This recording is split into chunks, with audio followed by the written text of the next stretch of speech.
ഇങ്ങനൊരു വിസ ഉണ്ട്, അതിന് ഇത്ര ലക്ഷം ഉറുപ്പ്യ തരണം എന്ന് പറഞ്ഞിട്ട് ആളുകളെ കൊണ്ടുപോകും. അവിടെ എത്തിക്കഴിഞ്ഞാൽ അങ്ങനെ ഒരു വിസ ഉണ്ടാവില്ല, സ്പോൺസറും ഉണ്ടാവില്ല, ഒന്നും ഉണ്ടാവില്ല. കൊടുത്ത ആളെ തന്നെ അത് വിളിച്ചു കഴിഞ്ഞാലും ഫോൺ എടുക്കൂല. ഈ കാറ്റടിക്കുമ്പോൾ മണ്ണ് ഈ കണ്ണിലും എന്താ പറയുക, ഒരു ഒത്തിരി കരഞ്ഞിട്ടുണ്ട്, ഒത്തിരി ഒരുപാട് ഇങ്ങനെ. പക്ഷേ ഇവിടെ പ്രവാസികൾ പോകുന്നത് പറഞ്ഞാൽ ഇങ്ങനെയുള്ള വിസക്ക് പോകുന്നത് തൊട്ടടുത്തുള്ള വീട്ടിൽ പോലും അറിയില്ല. അവനെല്ലാം കയറി പോകുന്ന സ്ഥലം ഒരു 5 ദിവസം മുമ്പാണ് ഞാൻ പോവാണ് പ്രവാസ ലോകത്ത്. ഞാൻ മാമനോട് പറഞ്ഞേ അവരെ പോലീസ് പിടിച്ചെന്ന് പറഞ്ഞേക്ക് പേപ്പർ റെഡിയാക്കുന്നുണ്ട്, നീ പെട്ടെന്ന് കയറി പോകണം, നീ ഇവിടെ നിൽക്കാൻ പറ്റില്ല, കാരണം ഫാമിലി വിസ ആണെന്ന് പറഞ്ഞ് അവളെ നാട്ടിലേക്ക് കയറ്റി വിട്ട്. തിരുവനന്തപുരത്ത് എയർപോർട്ടിൽ ഇറങ്ങുമ്പോൾ ഒരു ഗേറ്റ് കൂടെ അവൾ പോകുന്നുണ്ട്. നാളെ എൻ്റെ ഭർത്താവ് ജീവനോടെ വരും എന്നുള്ള പ്രതീക്ഷയിലാണ് പോകുന്നത്. പക്ഷെ അതേ ഫ്ലൈറ്റിൽ കാർഗോൻ്റെ ഡോർ കൂടെ സ്വന്തം ഭർത്താവിൻ്റെ ബോഡിയാണ് വരുന്നത്. പൊതുപ്രവർത്തനത്തിനെന്ന് പറഞ്ഞിട്ട് അതിനൊരിക്കലും നിങ്ങൾ നന്ദി അല്ലെങ്കിൽ അവരെ സ്നേഹം കിട്ടുമെന്ന് വിചാരിച്ചിട്ട് നിങ്ങൾ ചെയ്യരുത്. അങ്ങനെ നിങ്ങൾ ചെയ്താൽ നിങ്ങൾക്ക് മുന്നോട്ട് പോകാൻ കഴിയില്ല. ഈ ബൈബിളിലൊരു ചൊല്ലുണ്ട്, ലൈക്ക് വലം കൈ ചെയ്യുന്നത് ഇടം കൈ അറിയരുത്. അതെന്നാണ് ഖുർആനിലും പറയുന്നത്, അതിലും ഭഗവത്ഗീതയിലും പറയുന്നുണ്ട്. എല്ലാ മതഗ്രന്ഥങ്ങളൊക്കെ ഉഷാറാണ്, മനുഷ്യരാണ് പ്രശ്നം. ഉമ്മൻ്റെ പാല് കുടിച്ചിട്ട് വളർന്ന മക്കളാണ് സ്വന്തം മാതാവിനെ കൊല്ലുന്നില്ലേ, പിതാവിനെ കൊല്ലുന്നില്ലേ. അപ്പം എല്ലാ നാട്ടിലും ഉണ്ടാവും. നമ്മൾ നന്നാവുക. നമ്മൾ പള്ളിയിലും അമ്പലത്തിലും ചർച്ചിലും ഒന്നും പോണ്ട. ഏറ്റവും വലിയ മാതാവിൻ്റെ കാലിൻ്റെ അടിയിലാണ് സ്വർഗം എന്ന് പറഞ്ഞത്. ഇതിനെ കൊണ്ടുപോയിട്ട് ആദ്യം നമ്മൾ ബുദ്ധസ്ഥാനത്ത് കൊണ്ടുപോയിടുക, എന്നിട്ട് നമ്മൾ അമ്പലത്തിലും പള്ളിയിലും പോയിട്ട് എന്ത് കാര്യമുള്ളത്?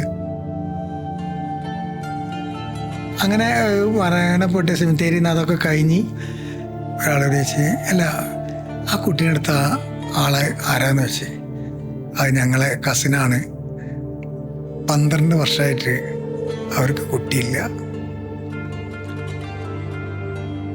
വല്ലാത്തൊരവസ്ഥ എന്ന് പറഞ്ഞാൽ മക്കളുള്ള മാതാപിതാക്കൾ ചില ഫേസ്ബുക്കിലൊക്കെ കാണാൻ അടിച്ചിട്ട് പരിക്കേൽപ്പിക്കുന്നത്, അടിച്ച് കൊല്ലുന്നത്.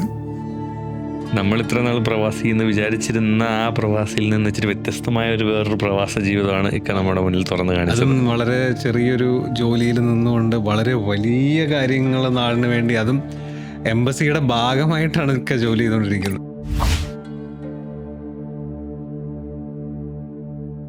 ഫോർട്ടി ടു പോഡ്കാസ്റ്റിന്റെ മറ്റൊരു എപ്പിസോഡിലേക്ക് നിങ്ങൾക്ക് എല്ലാവർക്കും സ്വാഗതം. നമ്മൾ മലയാളികളിൽ ഏകദേശം ഒരു 60-70% ആൾക്കാർ ഗൾഫിൽ ജോലി ചെയ്യുന്നവരാണ്. ഒരു പ്രവാസ ജീവിതം എങ്ങനെ തുടങ്ങണം, അതിൽ ഓരോ കാര്യങ്ങളും എത്ര ശ്രദ്ധയോടെ ചെയ്യണം എന്നുള്ളതെല്ലാം നമ്മൾ ഇന്ന് ചർച്ച ചെയ്യുന്നുണ്ട്. അതുമാത്രമല്ല, അവിടെ അകപ്പെട്ടു പോയ ഒരുപാട് പേരുടെ ജീവിതം രക്ഷപ്പെടുത്തിയ കഥ കൂടെയാണ് ഈ എപ്പിസോഡിലൂടെ നമ്മൾ പറയാൻ പോകുന്നത്. ഈ എപ്പിസോഡ് മുഴുവനായും കാണുന്നതിന് മുന്നേ നമ്മുടെ ചാനൽ ഇതുവരെ സബ്സ്ക്രൈബ് ചെയ്തിട്ടില്ല എന്നുണ്ടെങ്കിൽ സബ്സ്ക്രൈബ് ചെയ്യുക. അതുപോലെ ഈ വലിയ എപ്പിസോഡിന്റെ കുഞ്ഞു കുഞ്ഞു ഭാഗങ്ങൾ ഷോർട്സ് ആയും റീൽസ് ആയും ഇൻസ്റ്റഗ്രാമിലും യൂട്യൂബിലും ഇടുന്നുണ്ട്. ഈ ഫുൾ എപ്പിസോഡിന്റെ ഓഡിയോ എക്സ്പീരിയൻസ് സ്പോട്ടിഫൈയിലും അവൈലബിൾ ആണ്. ഇന്നത്തെ ഈ എപ്പിസോഡ് നമ്മളോടൊപ്പം ഉള്ളത് സലീം കുമേരിയാണ്. പ്രവാസികളുടെ ഇടയിൽ ഏറ്റവും സുപരിചിതനായ ഒരാളാണ് സലീം കുമേരി. സലീമിക്ക, വെൽക്കം ടു 42 പോഡ്കാസ്റ്റർ. ഏകദേശം 10-56 പേരെ നാട്ടിലെത്തിച്ചിട്ടുണ്ട്. പല കഷ്ടപ്പാടും ദുരിതത്തിലും അനുഭവിച്ച് കിടക്കുന്ന പെട്ടുപോയ ആൾക്കാർ. വളരെ ദയനീയമായിട്ടുള്ള കാഴ്ചകളാണ് കണ്ടിട്ടുള്ളത്. ഇതെല്ലാം എത്ര വർഷമായി ഈ ഒരു സംഭവം, ഈ ഒരു രീതിയിൽ ആൾക്കാരെ സപ്പോർട്ട് ചെയ്യാൻ തുടങ്ങിയിട്ട്? എൻ്റെ നാട്ടിൽ നിന്ന് ഞാൻ ചെയ്യുന്ന പൊതുപ്രവർത്തനം, ഞാൻ കോഴിക്കോട് കൊമ്മേരി എന്ന് പറഞ്ഞ സ്ഥലത്താണ് താമസിക്കുന്നത്. നല്ല മഴ പെയ്താൽ വെള്ളം കയറുന്ന ഒരു പ്രദേശമാണ്. അപ്പം ഇത്തരം കാര്യങ്ങളൊക്കെ വരുന്ന സമയത്ത് നമ്മൾ പുറത്തേക്ക് ഇറങ്ങിയിട്ടുള്ള അവർക്ക് വേണ്ട ഹെൽപ്പുകൾ ചെയ്യാനും, ചെറുപ്പനെ വീട്ടിൽ ഉമ്മാണെങ്കിലും മറ്റുള്ളവർക്കൊക്കെ സഹായങ്ങൾ ചെയ്തിട്ട്, ഉപ്പാണെങ്കിലും ഇപ്പോൾ മേച്ചിൽ തൊഴിലാളിയായിരുന്നു. അങ്ങനെ അത് കണ്ടിട്ടാണ് വളരുന്നത്. ചെറുപ്പം മുതലുള്ള കുടുംബത്തിൽ നമ്മൾ വാടക വീട്ടിലാണ്. ആ വാടക വീട്ടിൽ നിന്ന് കഴിയുമ്പോൾ നമുക്ക് തന്നെ അറിയാലോ, ഭക്ഷണങ്ങൾ ഒരുപാട് കിട്ടുന്നുണ്ട്. ഇപ്പം ചെറുപ്പം മുതലേ വീട്ടിൽ നിന്നായാലും കണ്ണീര് കണ്ടിട്ട് ഉള്ള ഒരു അനുഭവങ്ങളുണ്ട്. അങ്ങനെയുള്ള അനുഭവത്തിലാണ് പ്രവാസ ലോകത്തിലേക്ക് പോകുന്നത്. പ്രവാസ ലോകത്തിലേക്ക് പോകുമ്പോൾ ആദ്യം തന്നെ ഞാൻ സൗദിയിൽ അഫ്രബാത്ത് എന്ന് പറഞ്ഞ സ്ഥലത്താണ് ഞാൻ പോകുന്നത്. എന്ത് ജോലി തപ്പിപ്പോയതാണോ അതോ അങ്ങനെ? ജോലി വിസക്ക് പോയതാണ്. ട്രെയിലറിൽ ഡ്രൈവറായിട്ട് 18 ചക്രമുള്ള ബസ് വഴി, ഇവിടുത്തെ നാട്ടിലെ ബസ്സിലെ ഡ്രൈവറാണ്. ലോറിയിലൊക്കെ പോയിട്ടുണ്ടെങ്കിലും അവിടെ ചെന്നെത്തുന്നത്. അങ്ങനെ അവിടെ എത്തി ആ ഒരു ജോലി ഡ്രൈവിങ് സ്റ്റാർട്ടായി നമ്മൾ ജോലി ചെയ്യുന്ന സമയത്താണ് ഫസ്റ്റിൽ ബുറൈദ എന്ന് പറഞ്ഞ സ്ഥലത്തുനിന്ന് എനിക്കൊരു ആക്സിഡൻ്റ് ഉണ്ടാകുന്നത്. എല്ലാം നഷ്ടപ്പെട്ടു, വണ്ടിയൊക്കെ ഒന്നിനും പറ്റാതായി. എൻ്റെ ലെഫ്റ്റ് കൈൻ്റെ എല്ല് പൊട്ടി, വയറിന് നല്ല ബ്ലഡ് കോട്ടായിട്ടുള്ള ഒരു ഇതുണ്ടായിരുന്നു, തലക്ക് കാലിനൊക്കെ പറ്റി ബോധമില്ലാതെ 2ാമത്തെ ദിവസം ബോധം വരുന്നത്. ആ സമയത്ത് ഒത്തിരി സിസ്റ്റർമാരും ഹോസ്പിറ്റലിലെ ബ്രദേഴ്സും സിസ്റ്റേഴ്സും ഒത്തിരി ഹെൽപ്പുകൾ നമുക്ക് കിട്ടിക്കൊണ്ടിരിക്കുന്നുണ്ട്. അപ്പം ഒരു പ്രാവശ്യം ഓപ്പറേഷൻ ചെയ്തിട്ട് കൈൻ്റെ എല്ല് പൊട്ടി റെഡിയാകാതെ, അപ്പോൾ ഞാൻ തിയേറ്ററിലേക്ക് കൊണ്ടുപോകുന്ന സമയത്ത് ഒരു സിസ്റ്ററോട് പറഞ്ഞു, എൻ്റെ പേഴ്സും ഇതൊക്കെ സിസ്റ്റർ കയ്യിൽ തരികയാണ്, ഓപ്പറേഷൻ ചെയ്യാൻ പോവില്ല, ചിലപ്പോൾ തിരിച്ചു വന്നില്ലെങ്കിലോ ഇതെൻ്റെ നാട്ടിലേക്ക് അയക്കണം എന്ന് പറഞ്ഞിട്ടാണ്. അപ്പോൾ അവരൊക്കെ കാണിക്കുന്നൊരു പൊതുപ്രവർത്തന മേഖല, എല്ലാവരും നമുക്ക് കിട്ടുന്ന സഹായങ്ങളുണ്ടല്ലോ, അത് വല്ലാതെ മറക്കാൻ പറ്റില്ല. എൻ്റെ മയ്യത്ത് അന്ന് തിരഞ്ഞു നടന്ന ആൾക്കാരുണ്ട്, മുസ്ലിം മരിച്ചിന് മരണപ്പെട്ട് പോയിട്ടുണ്ടെന്ന് പറഞ്ഞിട്ട്. അങ്ങനെയാണോ വാർത്ത പുറത്തു വന്ന് അറിഞ്ഞ ആൾക്കാരറിഞ്ഞ? ഞാൻ ഇന്ന് ഡെയിലി വിളിക്കുന്ന ആൾ നാട്ടിലേക്ക് വിളിക്കുന്നില്ല. അങ്ങനെ അയ്യൂബ് എന്ന് പറഞ്ഞ ആള്, അസീസ്ക ജ്യേഷ്ഠാനിമാര, അവരൊക്കെ തിരഞ്ഞു നടക്കുക നാട്ടിലുള്ള. അവർ അവിടെ സൗദിയിലുണ്ട്. അപ്പം എൻ്റെ അടുത്ത ബെഡിൽ കിടന്ന ഒരു രോഗിനെ കാണാൻ ഒരു സുഹൃത്ത് വന്നതാ, ഈ അസീസിൻ്റെ സുഹൃത്ത്. ആ സമയത്ത് അവരിങ്ങനെ പറഞ്ഞ ഒരാൾ ആക്സിഡൻ്റ് ആയിട്ടുണ്ട്, ആളിതുവരെ തിരിച്ചു കിട്ടിയിട്ടില്ല, അവർക്ക് ഇല്ല. അപ്പോൾ അടുത്ത ബെഡിൽ പറയുന്ന സമയത്ത് ഞാൻ പറഞ്ഞ ആൾ ഞാനാണ്, അസീസിനോട് പറഞ്ഞേക്കെന്ന് പറഞ്ഞത്. അങ്ങനെ അസീസ് അവരൊക്കെ വന്ന് എന്നെ കാണാൻ. പിന്നെ അവിടുന്ന് അങ്ങനെ ഞാൻ നാട്ടിലേക്ക് പോവാം. എന്തോ നീ ഇപ്പം മരിക്കേണ്ട, നീ കുറേ നന്മ ചെയ്യാനുണ്ട് എന്നുള്ളത് പോലെ ആണ് എൻ്റെ ജീവിതത്തിൽ എനിക്ക് വന്നത്. ആ ഒരു സൗദിയിൽ ഹോസ്പിറ്റലിലെ ബ്രദറും സിസ്റ്റേഴ്സും ഒരുപാട് പേര്, ഇന്ന ആളെന്നില്ല, എനിക്ക് ഓർമ്മ ശരിയാണെങ്കിൽ ഒരു പ്രദീപേട്ടൻ തിരുവമ്പാടിയുള്ള, അവർക്ക് പമ്പൊക്കെ ഉള്ള ആളാണ്. അവരൊക്കെ എല്ലാവരും ഒരു സഹായൊരു മനസ്സ്. പ്രവാസികൾക്ക് സഹായം എന്ന് പറഞ്ഞാൽ ഒന്നാമത് അവരെ വീടായിട്ട് കോണ്ടാക്ട് ഉണ്ടെങ്കിലും കൂടിയിട്ട് ആരുമില്ലല്ലോ. ഇത് തമിഴ്നാട്ടുകാരും ആന്ധ്ര ആയാലും മറ്റു മേഖലകളിലെല്ലാവരും ഒരുമിച്ചിരിക്കുന്നൊരു വേദിയാണ് പ്രവാസ ലോകത്തെ ജീവിതം. അവർക്ക് മറ്റേ ഇന്നത്തെ നമ്മളെ ഇതിൽ ഈ ജാതി മതമോ രാഷ്ട്രീയമോ ഒന്നുമില്ലല്ലോ, ഒരു കുടുംബമാണ്. പ്രവാസി എന്ന് പറഞ്ഞാൽ ഒരു പ്രത്യേക ഒരു കുടുംബമാണ്. ആ സ്നേഹം വലുതാണ്. ഒരു പാത്രത്തിൽ ഭക്ഷണം കഴിക്കുക, അതൊക്കെ വല്ലാത്തൊരു സ്നേഹമാണ്. അങ്ങനെ അവിടുന്ന് ഞാൻ തിരിച്ച് നാട്ടിലേക്ക് വരികയാണ്. പിന്നെ നാട്ടിൽ വന്നതിന് ശേഷമാണ് ഞാനിങ്ങനെ ഒരു വിസ ഉണ്ടെന്ന് പറഞ്ഞിട്ട് കുവൈത്തിൽ എത്തുന്നത്. അന്നും ഞാൻ ബസ്സിലെ ഡ്രൈവറാണ്, ഒക്കെയാണ്. കുവൈത്തിൽ ജേറ എന്ന് പറഞ്ഞ സ്ഥലത്ത് ഒരു 100-100ഓളം ആടുകളുണ്ട് അവർക്ക്. ഞാൻ ഡ്രൈവറാണ്, അവരെ പറഞ്ഞിട്ട് കാര്യമില്ല. ആ വിസ തന്നത് എൻ്റെ സ്വന്തം അമ്മാവനാണ്.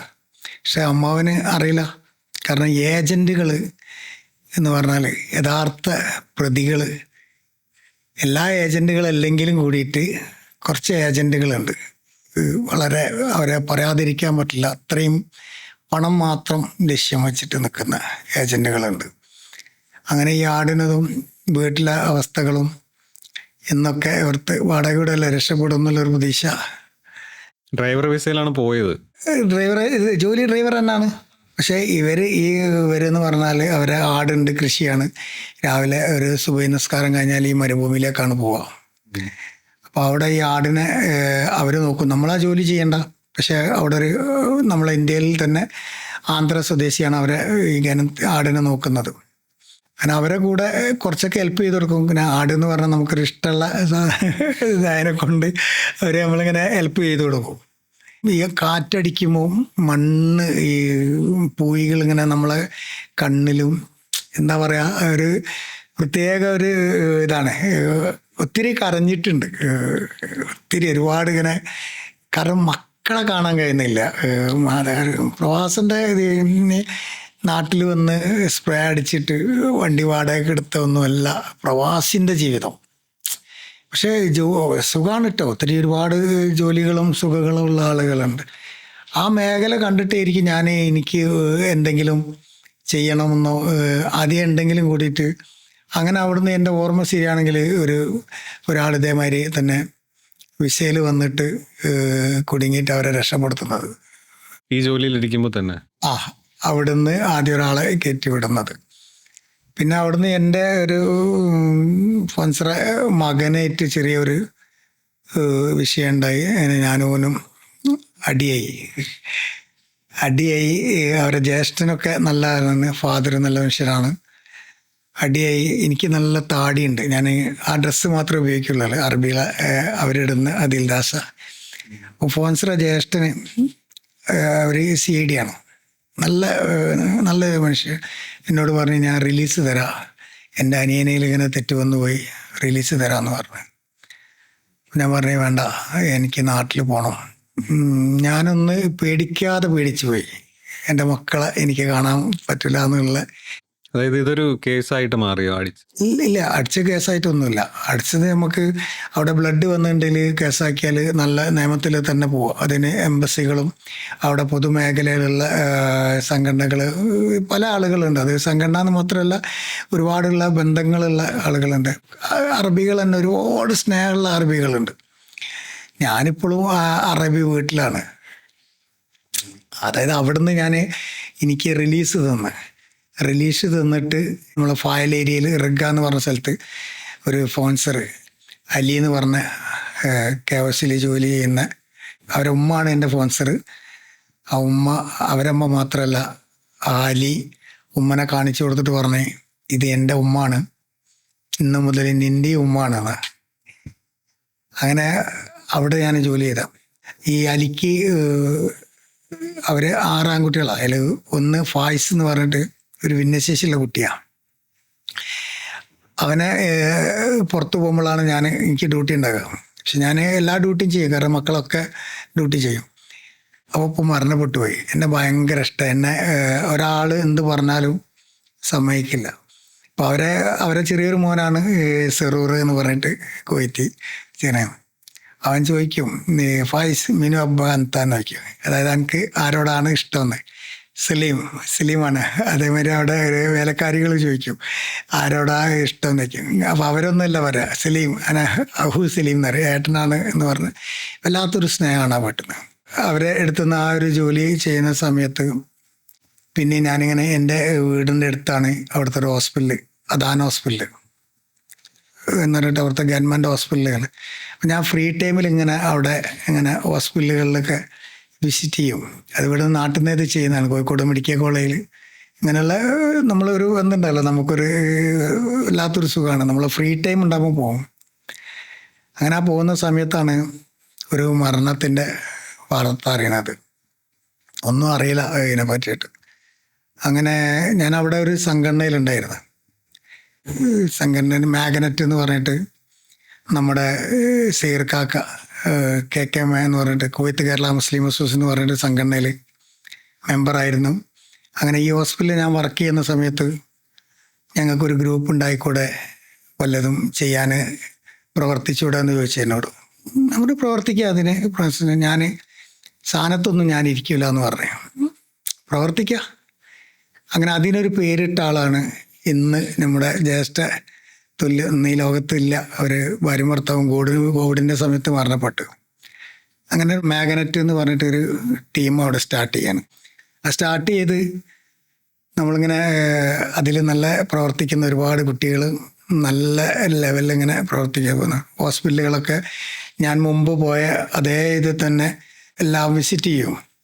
അപ്പം അന്ന് നമ്മുടെ സംഘടനയിലുള്ള ഒരാൾ പറഞ്ഞ് ഇത്ര ഇവിടെ ഈ രാജ്യത്ത് ഇങ്ങനെ വിസിറ്റ് ചെയ്യാനൊക്കെ പ്രയാസം ഉണ്ടാവും, അതുകൊണ്ട് നമുക്ക് വേണ്ടാന്ന് പറഞ്ഞിരുന്നു. പക്ഷെ അതേ ആളുകൾ തന്നെ പിന്നെ സപ്പോർട്ട് ചെയ്യാൻ തുടങ്ങി. എങ്ങനെയാണ്?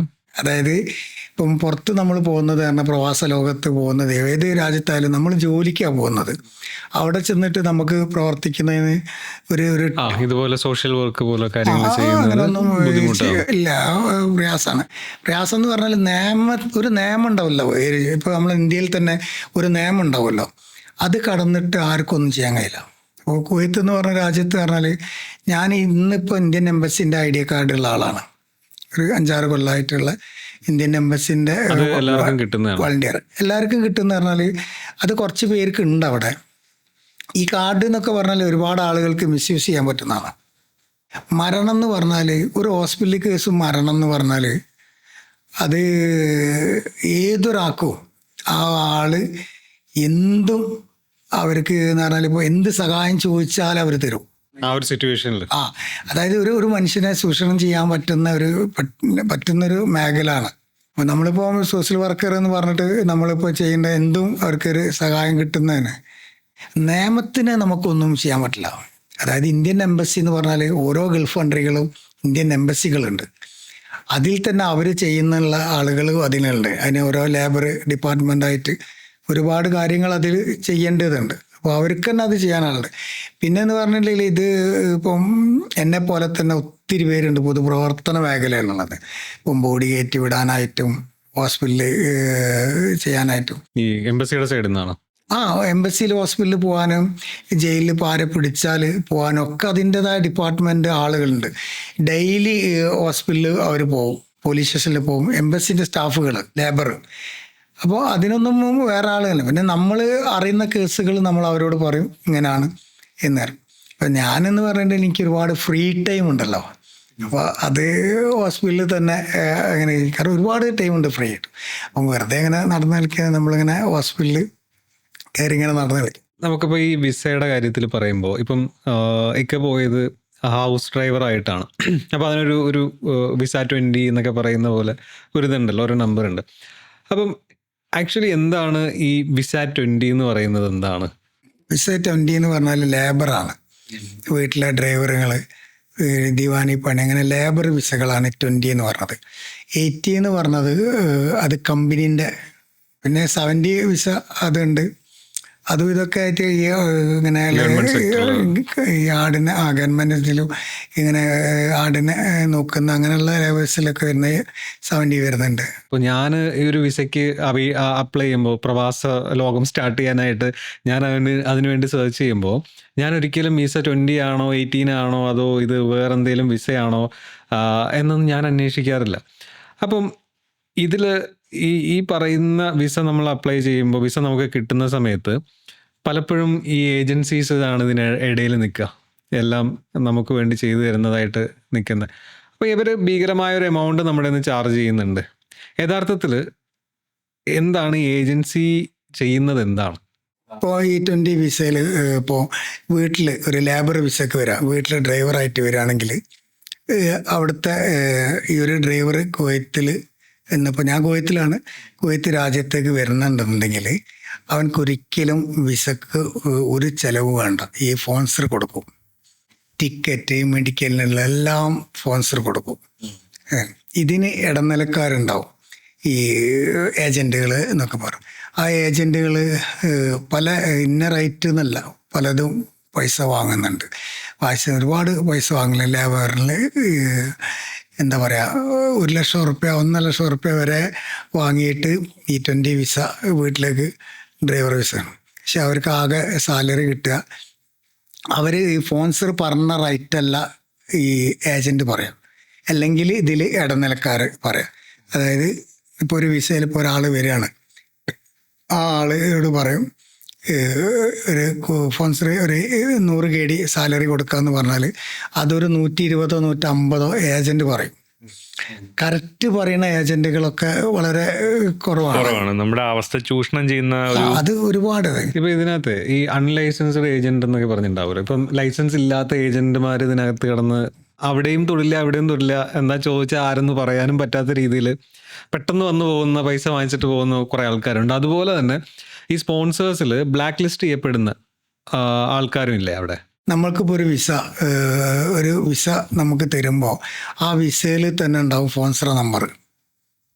നമുക്ക് സ്പോൺസർ ചെയ്യുമ്പോൾ ഇപ്പോൾ എന്ന് പറഞ്ഞാൽ കുവൈത്തിൽ എന്ന് പറഞ്ഞാൽ വിസയിൽ വരികയെന്ന് വെച്ചാൽ ഇപ്പോൾ ഈ നോർക്കേൻ്റെ നമുക്ക് എഗ്രിമെൻറ്റിൽ വരാം. അതിൽ 50 KD 40 KD ഇട്ട് അതിനൊരു ഫീസ് ഉണ്ട്. അതായത് ഇൻഷുറൻസ്, ഈ വിസ ഒറിജിനലായിട്ട് എംബസിൻ്റെ ഇതിൽ വിസൻ്റെ കോപ്പി, നമ്മളെ പാസ്പോർട്ട് കോപ്പി, ഫോൺസറ സിവിൽ ഐ ഡി, ഫോൺസറ അഡ്രസ്സ് എല്ലാം കൊടുത്തിട്ട് അതിനൊരു എഗ്രിമെൻ്റ് ഉണ്ട്. അതിൽ ആ എഗ്രിമെൻ്റ് വഴിക്ക് വരികയാണെങ്കിൽ നമുക്കൊന്നും പേടിക്കേണ്ട. നമുക്ക് എന്ത് ചെയ്യണ്ടെങ്കിൽ എംബസിയായിട്ട് പോയാൽ എംബസി അതാണ്. ഇതൊക്കെ എംബസി അറിയാതാണ് അധികം ആളുകൾ എത്തുന്നത്. ഫോർ എക്സാമ്പിൾ ഇപ്പോൾ ഒരു വിസ എനിക്ക് കിട്ടി, ഞാൻ വിസയ്ക്ക് വേണ്ടി നോക്കി, ഒരു ഏജൻറ്റ് എനിക്കൊരു വിസ തന്നു, വിസ 20 എന്ന് വിചാരിക്കാം. അപ്പം ഈ എനിക്ക് തന്ന വിസ അത് നിയമപ്രകാരം അത് ബ്ലാക്ക് ലിസ്റ്റഡ് ആയിട്ടുള്ള ഒരു സ്പോൺസറിൻ്റെ അണ്ടറിലാണോ, അല്ലെങ്കിൽ ഈ തന്ന സ്പോൺസർ ആ സ്പോൺസർ എന്ന് പറയുന്നത് അൺലൈസൻസ്ഡ് ആയിട്ടുള്ള സ്പോൺസറാണോ, അതുമല്ല ഈ വിസയുടെ എഗ്രിമെൻ്റ് ഇപ്പം ഇക്ക പറഞ്ഞ പോലെ എഗ്രിമെൻ്റ് എങ്ങനെയാണ് എന്നൊക്കെ നമുക്ക് ഈ പറയുന്ന നോർക്ക വഴി അറിയാമെന്നല്ലേ പറഞ്ഞ്, ഇതെങ്ങനെയാണ് നമുക്ക് കറക്റ്റായിട്ട് അറിയാൻ പറ്റുക? അതിൻ്റെ സ്റ്റെപ്പ് എന്തായിരിക്കും? ഫസ്റ്റ് സ്റ്റെപ്പ് എന്ന് പറയുന്നത്, ഫസ്റ്റ് സ്റ്റെപ്പ് എന്ന് പറഞ്ഞാൽ നമുക്കിപ്പോൾ ഒരു വിസ വന്നു കഴിഞ്ഞാൽ ഞാൻ പറഞ്ഞില്ലേ, ഈ എംബസിയിലേക്ക് അതിൻ്റെ കോപ്പി ആരെങ്കിലും അവിടെ സുഹൃത്തുക്കൾ ഉണ്ടെങ്കിൽ എംബസിയായിട്ട് വന്ന് ഓർക്കയിൽ കൊടുത്തിട്ട് ഒറിജിനൽ വിസ ആണോ എന്ന് നമുക്ക് നോക്കാനുള്ള സംവിധാനം ഉണ്ട്. ഇനി ഇവിടെ തന്നെ ഏജൻറ്റിൽ ഇവിടെ തന്നെ ട്രാവൽസുകളിൽ കൊടുത്താൽ അവർ പറഞ്ഞു തരും, നോക്കിയിട്ട് പറഞ്ഞു തരും ഏതാണ് വിസ, ഡ്യൂപ്ലിക്കേറ്റ് ആണോ എന്നൊക്കെ അവർ പറഞ്ഞു തരും. അങ്ങനെ അറിയാൻ പറ്റും. പക്ഷേ ഇവിടെ പ്രവാസികൾ പോകുന്നത് പറഞ്ഞാൽ ഇങ്ങനെയുള്ള വിസക്ക് പോകുന്നത് തൊട്ടടുത്തുള്ള വീട്ടിൽ പോലും അറിയില്ല. അവനെല്ലാം കയറി പോകുന്ന ഒരു 5 ദിവസം മുമ്പാണ് ഞാൻ പോവാണ് പ്രവാസ ലോകത്ത്. ഇപ്പം ഞാൻ എൻ്റെ നാട്ടിൽ നിന്ന് ഞാൻ ഉള്ള സമയത്ത് ഒരാൾ അവിടെ ഒരു ഹോട്ടലിൽ വിസക്ക് വന്ന് ആൾ വന്നു കഴിഞ്ഞാൽ ആൾക്കൊരു പ്രശ്നം വന്നപ്പോഴാണ് എന്നെ വിളിക്കുന്നത്. അപ്പം ഞാൻ ചോദിച്ചു, നീ ഇപ്പോൾ എവിടെ എത്തി? ഞാൻ എത്തിയതിൽ എനിക്ക് 4 മാസമായി എത്തിയിട്ടാറ്, എനിക്ക് നാട്ടിലേക്ക് പോകണമെന്ന് പറഞ്ഞു. എന്തായിരുന്നു പ്രശ്നം? അവനക്കൊരു പെട്ടെന്നൊരു സുഖമില്ലായ്മ, ജോലി ഭാരം കൂടിയിട്ട് വന്നതാണ്. അത് ഞാൻ അവിടെ വിട്ട്. അതേമാതിരി തന്നെ എൻ്റെ നാട്ടിൻ്റെ കുറച്ച് അപ്പുറമുള്ള ഒരു നമ്മുടെയൊക്കെ സുഹൃത്തിന് ഇപ്പം നല്ലൊരു ബന്ധമുള്ളൊരു മോനാണ്. അവൻ വന്നതൊരു വീട്ടിലെ ഹൗസ് ഡ്രൈവറായിട്ട് വന്നതാണ്. അവൻ 5 ദിവസമായിട്ട് എങ്ങനെയാണ് പൊട്ടിക്കരയാ. നാട്ടിലും ആഗതമായിട്ട് അങ്ങനെ എന്നെയായിട്ട് കോണ്ടാക്ട് ചെയ്ത്, അത് അവിടുത്തെ ഒരു പോലീസ് വലിയൊരു മേധാവിൻ്റെ വീട്ടിലാണ്. ഞാനായിട്ട് അവിടെ ചെന്ന് കഴിഞ്ഞപ്പോൾ അവന് നിൽക്കാൻ പറ്റില്ല, നാട്ടിൽ തന്നെ പോകണം. അപ്പം ഞാൻ എന്താ പ്രശ്നമൊന്നുമില്ല. അങ്ങനെ ഞാൻ അവിടുത്തെ സാറിനോട് ചോദിച്ച് എന്താണ് പ്രശ്നം എന്ന് ചോദിച്ചപ്പോൾ അവനെ നീ കൊണ്ടുപോയിട്ടൊന്ന് പറഞ്ഞ് മനസ്സിലാക്ക്. അതായത് അവന് നല്ല ഫോൺസർ എന്ന് പറഞ്ഞാൽ നല്ല, പക്ഷെ ഇവൻ ആ ലോകത്തെത്തിയപ്പോൾ അവന് നിൽക്കാൻ പറ്റില്ല. പ്രതീക്ഷിച്ചതല്ല അവിടെ സംഭവിച്ചത്. അവിടെ നമ്മൾ പ്രവാസ ലോകം എന്ന് പറഞ്ഞിട്ടുണ്ടെങ്കിൽ നമ്മൾ ഈ വീടുകൾ എന്ന് പറഞ്ഞാൽ സുഖവും ദുഃഖവും ഒക്കെ ഉണ്ടാവും. ഒന്നാമത് പിന്നെ അവിടുത്തെ ക്ലൈമറ്റ് അതന്നെ. പ്രവാസ ലോകത്തേക്ക് വിസ വരുന്ന സമയത്ത് ഒരുപാട് സുഹൃത്തുക്കളുണ്ടാവും, സംഘടനകളുണ്ടാവും, അസോസിയേഷൻ ഉണ്ടാവും, അല്ലെങ്കിൽ നോർക്കേൻ്റെ ഇപ്പോൾ നല്ല സംവിധാനങ്ങൾ നോർക്കയിലുണ്ട്. അതേമാതിരി തന്നെ എംബസി ഇതിലൊന്നും പോവില്ല, എന്താ ശ്രദ്ധിക്കില്ല. ഇപ്പോൾ നാട്ടിൽ ഈ ഏജൻറ്റ് എന്ന് പറഞ്ഞാൽ കുറേ ഏജൻറ്റുകളുണ്ട്. ഇങ്ങനെ ഒരു വിസ ഉണ്ട്, അതിന് ഇത്ര ലക്ഷം റുപ്യ തരണം, അവിടെ ഇനി സംഗതികളാണ് എന്ന് പറഞ്ഞിട്ട് ആളുകളെ കൊണ്ടുപോകും. അവിടെ എത്തിക്കഴിഞ്ഞാൽ അങ്ങനെ ഒരു വിസ ഉണ്ടാവില്ല, ഫോൺസറും ഉണ്ടാവില്ല, ഒന്നും ഉണ്ടാവില്ല. കൊടുത്ത ആളെ തന്നെ അത് വിളിച്ചു കഴിഞ്ഞാലും ഫോൺ എടുക്കൂല. ഇപ്പം നമ്മളിപ്പോൾ നോർക്ക വഴി ഇതെല്ലാം വെരിഫൈ ചെയ്തു. അടുത്ത സ്റ്റെപ്പിൽ എന്തൊക്കെ ഡോക്യുമെൻറ്റ്സ് ആണ് നമ്മൾ ഉറപ്പായിട്ടും കൊണ്ടുപോകേണ്ടത്? ഇപ്പം നമ്മളിപ്പോൾ അടുത്ത ദിവസം കുവൈറ്റിൽ പോകുക, അല്ലെങ്കിൽ ഒരു പ്രവാസ ജീവിതത്തിന് പോവുകയാണെങ്കിൽ എന്തൊക്കെ ഡോക്യുമെൻറ്റ്സ് ആയിരിക്കും നമ്മൾ നിർബന്ധമായിട്ടും നമ്മുടെ കയ്യിൽ ഉണ്ടാവേണ്ടത്? മെഡിക്കലിൻ്റെ ഒറിജിനൽ പേപ്പർ നിർബന്ധമായിട്ടുള്ള വേണം. പിന്നെ പോലീസ് ക്ലിയറൻസ് ഉണ്ട്, നമ്മളെ നാട്ടിൽ നിന്ന് കിട്ടുന്ന പോലീസ് ക്ലിയറൻസ്. ഫോൺസർ എന്താണ്, ഈ വിസയിൽ തന്നെ അവരുടെ അഡ്രസ്സും നമ്പറും ഉണ്ടാവും. ഇപ്പോൾ ഒരു വിസ വന്നെന്ന് കൂട്ടുക, നമുക്കിപ്പോൾ നമ്മളെ സുഹൃത്താണ്, അവരെ വിശ്വാസമാണ്, ഏജൻറ്റുകളാണെങ്കിലും കൂടിയിട്ട് നമ്മൾ ആ വിസയിൽ പറയുന്ന നമ്പറിലൊന്ന് വിളിക്കുക. ഏതെങ്കിലും അറബി സംസാരിക്കാൻ അറിയുന്നവരോട് അവരൊന്ന് വിളിച്ചിട്ട് ഞാൻ അങ്ങനെ വിസക്ക് വരികയാണ്, ഞാനാണ് എൻ്റെ എൻ്റെ സുഹൃത്താണ്, ഇത് അഡ്രസ്സും കറക്റ്റാണോ, എത്ര സാലറി എന്ന് ചോദിച്ചാൽ അവർ പറഞ്ഞു തരും. ഇത് നമ്മൾ പോകുന്ന ആൾക്കല്ലേ അറബി അറിയാൻ പറ്റുള്ളൂ. ആ ആൾക്ക് ചോദിക്കുന്നില്ല, അറബി അറിയുന്നവരോട് ചോദിച്ചാൽ കറക്റ്റ് പറഞ്ഞുതരും. നമ്മളിപ്പോൾ ഏജന്റിനെ മാത്രം കണ്ണടച്ച് വിശ്വസിക്കണ്ട, കൊടുക്കരുത്, വിശ്വസിക്കരുത്. ഒരു സെക്കൻഡ് ഓപ്ഷൻ എന്തായാലും എടുക്കുക. വിശ്വസിക്കുക എന്ന് പറഞ്ഞിട്ടുണ്ടെങ്കിൽ ഇപ്പം നാട്ടിലത്തെ ഒരു ഏജന്റ് അല്ല അവിടത്തെ ആളുടെ ഏജന്റ്. ഞാൻ പറഞ്ഞില്ലേ, എൻ്റെ അമ്മോനാണ് എനിക്ക് വിസ തന്നത്. എൻ്റെ അമ്മോൻ എന്നെ ചതിക്കുവോ? ഇല്ല, നമ്മൾ വിശ്വസിക്കുന്നില്ല. ഒരിക്കലും ചതിക്കാനില്ല. പക്ഷെ അമ്മാവൻ അറിയാത്ത കുറെ കാര്യങ്ങൾ അതിനകത്തുണ്ടാവും അല്ലേ? അമ്മാവനറിയില്ല അവിടെ ഇങ്ങനെയാണെന്നുള്ളത്. അമ്മാവൻ്റെ അവിടുത്തെ ഏജന്റിനേറ്റ് വിസ എടുത്തിട്ട് അങ്ങനെ പോയ ആളാണ് ഞാൻ. പക്ഷേ എന്തൊരു നല്ല കാര്യത്തിനും ഒരു വിഷമം ഉണ്ടാവിച്ച് ഞാനതിൽ പിടിച്ചു നിന്ന്. ഞാൻ ഒത്തിരി കഷ്ടപ്പെട്ടിട്ടുണ്ട് മരുഭൂമിയിൽ ഇതായിട്ടുള്ള. പക്ഷെ ഭക്ഷണങ്ങളും ഇതൊക്കെ ആണെങ്കിലും കൂടിയിട്ട് ഒത്തിരി കഷ്ടപ്പെട്ടിട്ടുണ്ട്. ഒരുപാട് രാത്രികളിൽ അവിടെ പോയിട്ട് നിൽക്കും. അത് ആ പ്രായമുള്ള ഒരു ഫോൺസർക്ക് ഭയങ്കര ഇഷ്ടമാണ്. അവിടെ ആ ഒരു ഇതിൽ ഭയങ്കര ഇഷ്ടമാണ്. അവർക്ക് പോയി കിടക്കും. അപ്പോൾ നല്ലൊരു പ്രായമുള്ള ഒരാളല്ലേ. അപ്പം ഞാനും അവിടെ കിടക്കും ഈ മരുഭൂമിയിൽ. മരുഭൂമിയിൽ. അപ്പോൾ ഈ കാറ്റ് വന്നു കഴിഞ്ഞാൽ ഈ മണലൊക്കെ നമ്മളെ കണ്ണിൽ പോകും. അപ്പോൾ നമ്മൾ ഈ ഷാള് ഇങ്ങനെ കണ്ണിൽ കൂടെ ഇങ്ങനെ തിരിച്ച് കെട്ടിയിട്ട് അവിടെ നിൽക്കുക. അന്നേ നമുക്ക് ഈ പ്രായമുള്ള പോലെ ഒരു ഭയങ്കര സാധാരണവും ഒരു സ്നേഹവും നമുക്കൊരു അനുഗ്രഹം കിട്ടിയതിനെ കൊണ്ട് ആ ഒരു ഇതുണ്ട്. അങ്ങനെയാണ് അതിൻ്റെ ഇതില്ല. കാരണം വിസ എന്ന് പറഞ്ഞാൽ ഏത് വിസ എടുത്താലും നിങ്ങൾ ഒരാളെ കണ്ണടച്ച് വിശ്വസിക്കരുത്. നിങ്ങൾക്ക് ആ വിസൻ്റെ മുകളിൽ തന്നെ ഉണ്ട് സ്പോൺസർ നമ്പർ. സ്പോൺസർ നമ്പർ ഇല്ലെങ്കിൽ നിങ്ങൾ ആ അഡ്രസ്സ് ഉണ്ട് അതിൻ്റെ മുകളിൽ, എവിടെയാണ് അതിൻ്റെ കത്തിൻ സാറയും ഒക്കെ എന്നെ എവിടെയാണെന്ന് ഏരിയ എന്ന് ഉണ്ടാവും. അത് അറബി അറിയുന്നവരെ കൊണ്ട് ആരെ കൊണ്ട് ഒന്ന് വായിച്ചിട്ടോ അല്ലെങ്കിൽ ആ നമ്പറിൽ കോൺടാക്ട് ചെയ്തിട്ട് അറബി അറിയാൻ സംസാരിച്ചാൽ നിങ്ങൾക്ക് അറിയേണ്ടി വരും. പക്ഷേ ഇവിടെ നമ്മൾ ആ അറബിനെ വിളിക്കൂല. കാരണം നമ്മളെ വിസ പോകുന്നത് ആരും അറിയരുത്. പോകുന്ന 2 ദിവസം മുന്നേ പറയുള്ളൂ. പിന്നെ ഒരുപാട് സ്ത്രീകൾ കൊടുങ്ങുന്നുണ്ട്.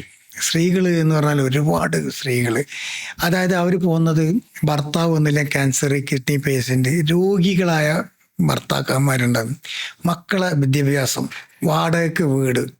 ഇതിന് നോർക്ക പറയുന്നുണ്ട്. നോർക്കയിൽ രജിസ്റ്റർ ചെയ്താൽ നോർക്കേൻ്റെ ഇതിൽ തന്നെ പോകുന്നുണ്ട്. അപ്പോൾ ഒരുപാട് ക്ലിയറൻസ് റെഡി ആകുമ്പോൾ. പക്ഷെ ആളുകൾ അതിനില്ല. ഇതിനൊക്കെ ഏജൻ്റ് ഉണ്ട്. ഈ ഏജൻ്റ് എങ്ങനെയാ വെച്ചാൽ നാട്ടിൽ, അതായത് അവിടുന്ന് പ്രവാസ ലോകം മതിയാക്കി നാട്ടിൽ വന്നിട്ട് അപ്പോൾ അവിടെ ഉള്ള ഒരു കണക്ഷൻ വെച്ചിട്ട് വിസ ഉണ്ടെങ്കിൽ ഈ പറയട്ടോ ഞാൻ തരാം, ആളിൻ്റെയിലുണ്ട്. അങ്ങനെ ഇപ്പോൾ ഞാൻ കുവൈത്തിൽ ആണ്. ഞാൻ 23 കൊല്ലമായി. എനിക്ക് വിസ എടുക്കാനുള്ള നിയമമില്ല. അതെ, നിയമം അവിടുത്തെ ഏജൻറ്റുകൾക്കാണ് ഉള്ളത്. പിന്നെ നമുക്ക് എന്ത് ചെയ്യുക? ഇപ്പം എൻ്റെ സ്പോൺസറോട് ഞാൻ പറയാം, ഇങ്ങനെ സ്പോൺസർ പറയാൻ ഒരാളെ വേണം, എനിക്ക് ആ സ്പോൺസർ അറിയാം, കൊടുക്കാം. പക്ഷെ ഒരു അഡ്ജസ്റ്റ്മെൻറ്റിൽ നമ്മൾ സിമ്പിളിറ്റി കിട്ടാൻ വേണ്ടിയിട്ട് നമ്മൾ കൊടുക്കരുത്. സാലറി കറക്റ്റാണോ? ഞാൻ ഏതായാലും പെട്ട്, അവനും പെട്ടെന്ന് വിചാരിക്കേണ്ട ആവശ്യമില്ലല്ലോ. സ്ത്രീകൾ എന്ന് പറഞ്ഞാൽ ഒത്തിരി, ഇപ്പം സ്ത്രീകൾ ആരും ഒരു അറബി കൺട്രിയിൽ നിന്ന് അവർ വന്നിട്ട് നിങ്ങളെ വീട്ടിൽ വന്നിട്ട് ദവിസ നീവ എൻ്റെ വീട്ടിലേക്ക് വിളിച്ച് നിൽക്കില്ല. ഇതിനൊക്കെ ഏജൻറ്റുകളാണ്. ഏജൻറ്റ് എന്ന് പറഞ്ഞിട്ടുണ്ടെങ്കിൽ എന്ന് പറഞ്ഞാൽ അപൂർവമായിട്ട് എൻ്റെ ഇതിൽ പറഞ്ഞാൽ ഒരാളെയും വിശ്വസിക്കരുത് എന്നുള്ളതാണ്. കാരണം ഇതിൽ ഇത്രയും മേഖലയിൽ കളിക്കുന്നവനുണ്ടാണോന്നറിയില്ല. ഒരുപാട് പേടിയാണ് എനിക്ക്. കാരണം എന്ന് വെച്ചാൽ ഈ ആ ഒരു വിഷയം അങ്ങനെയാണ് അവിടുത്തെ പെട്ടുപോയിട്ടുള്ളത്. അതിലെനിക്ക് പറയാനുള്ളത്, ഒരു ലേഡി ഒരു ഭർത്താവിന് സുഖമില്ലാത്തതാണ്. അവർ പ്രവാസ ലോകത്തേക്ക് എത്തിയിട്ട് അവർക്ക് ബ്ലീഡിങ് വന്നിട്ട് ഗർഭപാത്രത്തിൻ്റെ ഇതായിട്ട് പേടിച്ച് പോയതാ കുട്ടി അറബി വീട്ടിൽ നിന്ന്. അങ്ങനെ ഞാനാണ് എംബസി മുഖാന്തരം നാട്ടിലെത്തിക്കുന്നത്. നമുക്ക് എംബസി നല്ല സപ്പോർട്ടാണ്. എംബസി ഇത്തരം കാര്യങ്ങൾക്കൊക്കെ, അതായത് നമ്മൾ കറക്റ്റായിരിക്കണം, കാര്യങ്ങൾ പറയുന്നതൊക്കെ കറക്റ്റായി കഴിഞ്ഞാൽ എംബസി. ഈ ഫ്രീ വിസ എന്ന് പറഞ്ഞ സാധനം ഇല്ല. അങ്ങനെ ഒരു സാധനം ഇല്ല, ഒരിടത്തും ഇല്ല. ഗൾഫ് കൺട്രിയിൽ ഞാൻ ഇപ്പോൾ ദുബായിലേക്ക് വരാൻ എൻ്റെ ഫ്രണ്ട് വിളിച്ചപ്പോൾ ഇല്ല. അതായത് നമ്മളിപ്പോൾ ഒരു ജോലി 20 വിസ എന്ന് പറയുന്നുണ്ടെങ്കിൽ അത് ഞാൻ നേരത്തെ പറഞ്ഞില്ല, ഈ ലേബർ, വീട്ടിലെ ഡ്രൈവർ, അങ്ങനെയുള്ളതാണ്. ഈ വീട്ടിലെ ഹൗസ് മേടുന്നതന്നെ. പക്ഷെ ഇതൊക്കെ ഈ അറബി മലയാളികൾ എന്നല്ല, ഇന്ത്യക്കാരിലെ ഏത് രാജ്യക്കാരും ഉണ്ടാവും അതിൽ ഫ്രീ വിസ ഉണ്ട്. ഈ നിമിഷം വരെയും ഞാൻ കേട്ടിട്ടുള്ളത് ഈ ഫ്രീ വിസ എന്ന് പറയുന്ന സാധനം നമുക്ക് ഓരോ കൺട്രിയിൽ നിന്ന് എടുക്കാം. എന്നിട്ട് ഗൾഫ് കൺട്രീസിൽ തന്നെ അവിടെ പോയിട്ട് നമുക്ക് ആരെയും കീഴിൽ നിൽക്കണ്ട, നമുക്ക് അവിടെ പോയി എന്ത് ജോലി വേണമെങ്കിലും ചെയ്യാം. ഈ നമ്മളിപ്പോൾ ഇവിടുത്തെ ബംഗാളിയിലില്ലേ, അതുപോലെ രാവിലെ എവിടെയെങ്കിലും റോഡ് സൈഡിൽ പോയി ഇങ്ങനെ നിൽക്കുക, ആരെങ്കിലും എന്തെങ്കിലും കൂലിപ്പണി തരുമ്പോൾ അത് ചെയ്യാൻ പോകും. ഇതാണ് ഫ്രീ വിസ എന്നുള്ളതാണ്. ഒരിക്കലും അങ്ങനെ ഒരു സംഭവം വിസയേ ഇല്ല. ഇല്ല. അതായത് അതെങ്ങനെ വന്നെന്ന് പോലും എനിക്ക് 23 കൊല്ലമായിട്ട് എനിക്കറിയില്ല. അതായത് ഇപ്പം ചില ആളുകളൊക്കെ പറഞ്ഞേക്കാം, ഞാൻ ഫ്രീ വിസയിൽ ഇവിടെ ഉണ്ട്. അപ്പം നമുക്കൊക്കെ മനസ്സിലാവും ഇതെന്താന്നുള്ളത്. ഇപ്പോൾ ഞാൻ ഹൗസ് ഡ്രൈവറാണ്, എൻ്റെ സ്പോൺസർ. എനിക്ക് എൻ്റെ ജോലിയിൽ നിന്ന് ഞാൻ വേറൊരു കടയിൽ പോയിട്ടോ മറ്റൊന്നും ചെയ്യാൻ പറ്റില്ല. പക്ഷെ ഒത്തിരി പേര് അങ്ങനെ ചെയ്യുന്ന ആളുകളുണ്ട്. ചില ആളുകൾ അറിയില്ല. ഇപ്പോൾ സ്പോൺസർ വിസ എടുത്തു കഴിഞ്ഞാൽ തന്നെ ആ വിസ സ്പോൺസറും പോലും അറിയില്ല, അത് ക്യാൻസലാക്കും. എൻ്റെ സ്പോൺസറോട് ഞാനൊരു വിസ അവരോട് ചോദിച്ചാൽ ആ വിസ തരുമോ, സ്പോൺസർ തരുമോ? കാരണം അവർ എന്താ വിചാരിക്കണത്, നമ്മൾ അവരോട് പറയണത് എന്താ, ഇങ്ങനെ ഒരു പാവപ്പെട്ട ഒരാളുണ്ട്, അവർ ഭയങ്കര കഷ്ടത്തിലാണ് എന്ന് പറഞ്ഞാൽ എൻ്റെ സ്പോൺസർ തരും, ഒരു വിസ തരും. തന്നു കഴിഞ്ഞാൽ നമ്മളതെന്ത് ചെയ്യും, പൈസ വാങ്ങും. ഏജന്റുമാരെ പൈസ വാങ്ങുന്നല്ലോ, പൈസ വാങ്ങും. നമ്മൾ പൈസ വാങ്ങും. നമ്മൾ വാങ്ങുന്ന പൈസ അങ്ങനെ ഒരു കണക്കൊന്നും ഉണ്ടാവില്ല, കിട്ടുകയല്ലേ പോന്നോട്ടെ എന്ന് വിചാരിച്ചിട്ട് നല്ലൊരു കാശ് വാങ്ങിയിട്ട് ഈ പാവപ്പെട്ടവൻ എന്ത് ചെയ്യും, കുടുംബം ഉള്ളതെല്ലാം വിറ്റ് ഇവൻ എവിടെയെങ്കിലും ഒന്ന് പോയി ജോലി ചെയ്യും, അവിടെ ചെക്കിങ് എന്ന് അവനെ പിടിക്കും. ചെയ്യാൻ പാടില്ല. നമുക്ക് മനസ്സിലായി നമ്മൾ പെട്ടുപോയി, നമ്മളെ ആരോ പറ്റിച്ചതാണ്, ഇനി എന്ത് ചെയ്യും എന്നാലോചിക്കുമ്പോൾ എന്താണ് അടുത്ത സ്റ്റെപ്പ്, നമുക്ക് എന്തൊക്കെ ചെയ്യാൻ പറ്റും? ആദ്യം എംബസിയായിട്ട് കോൺടാക്ട് ചെയ്യുക. ഏത് രാജ്യത്താണെങ്കിലും അവിടുത്തെ എംബസി.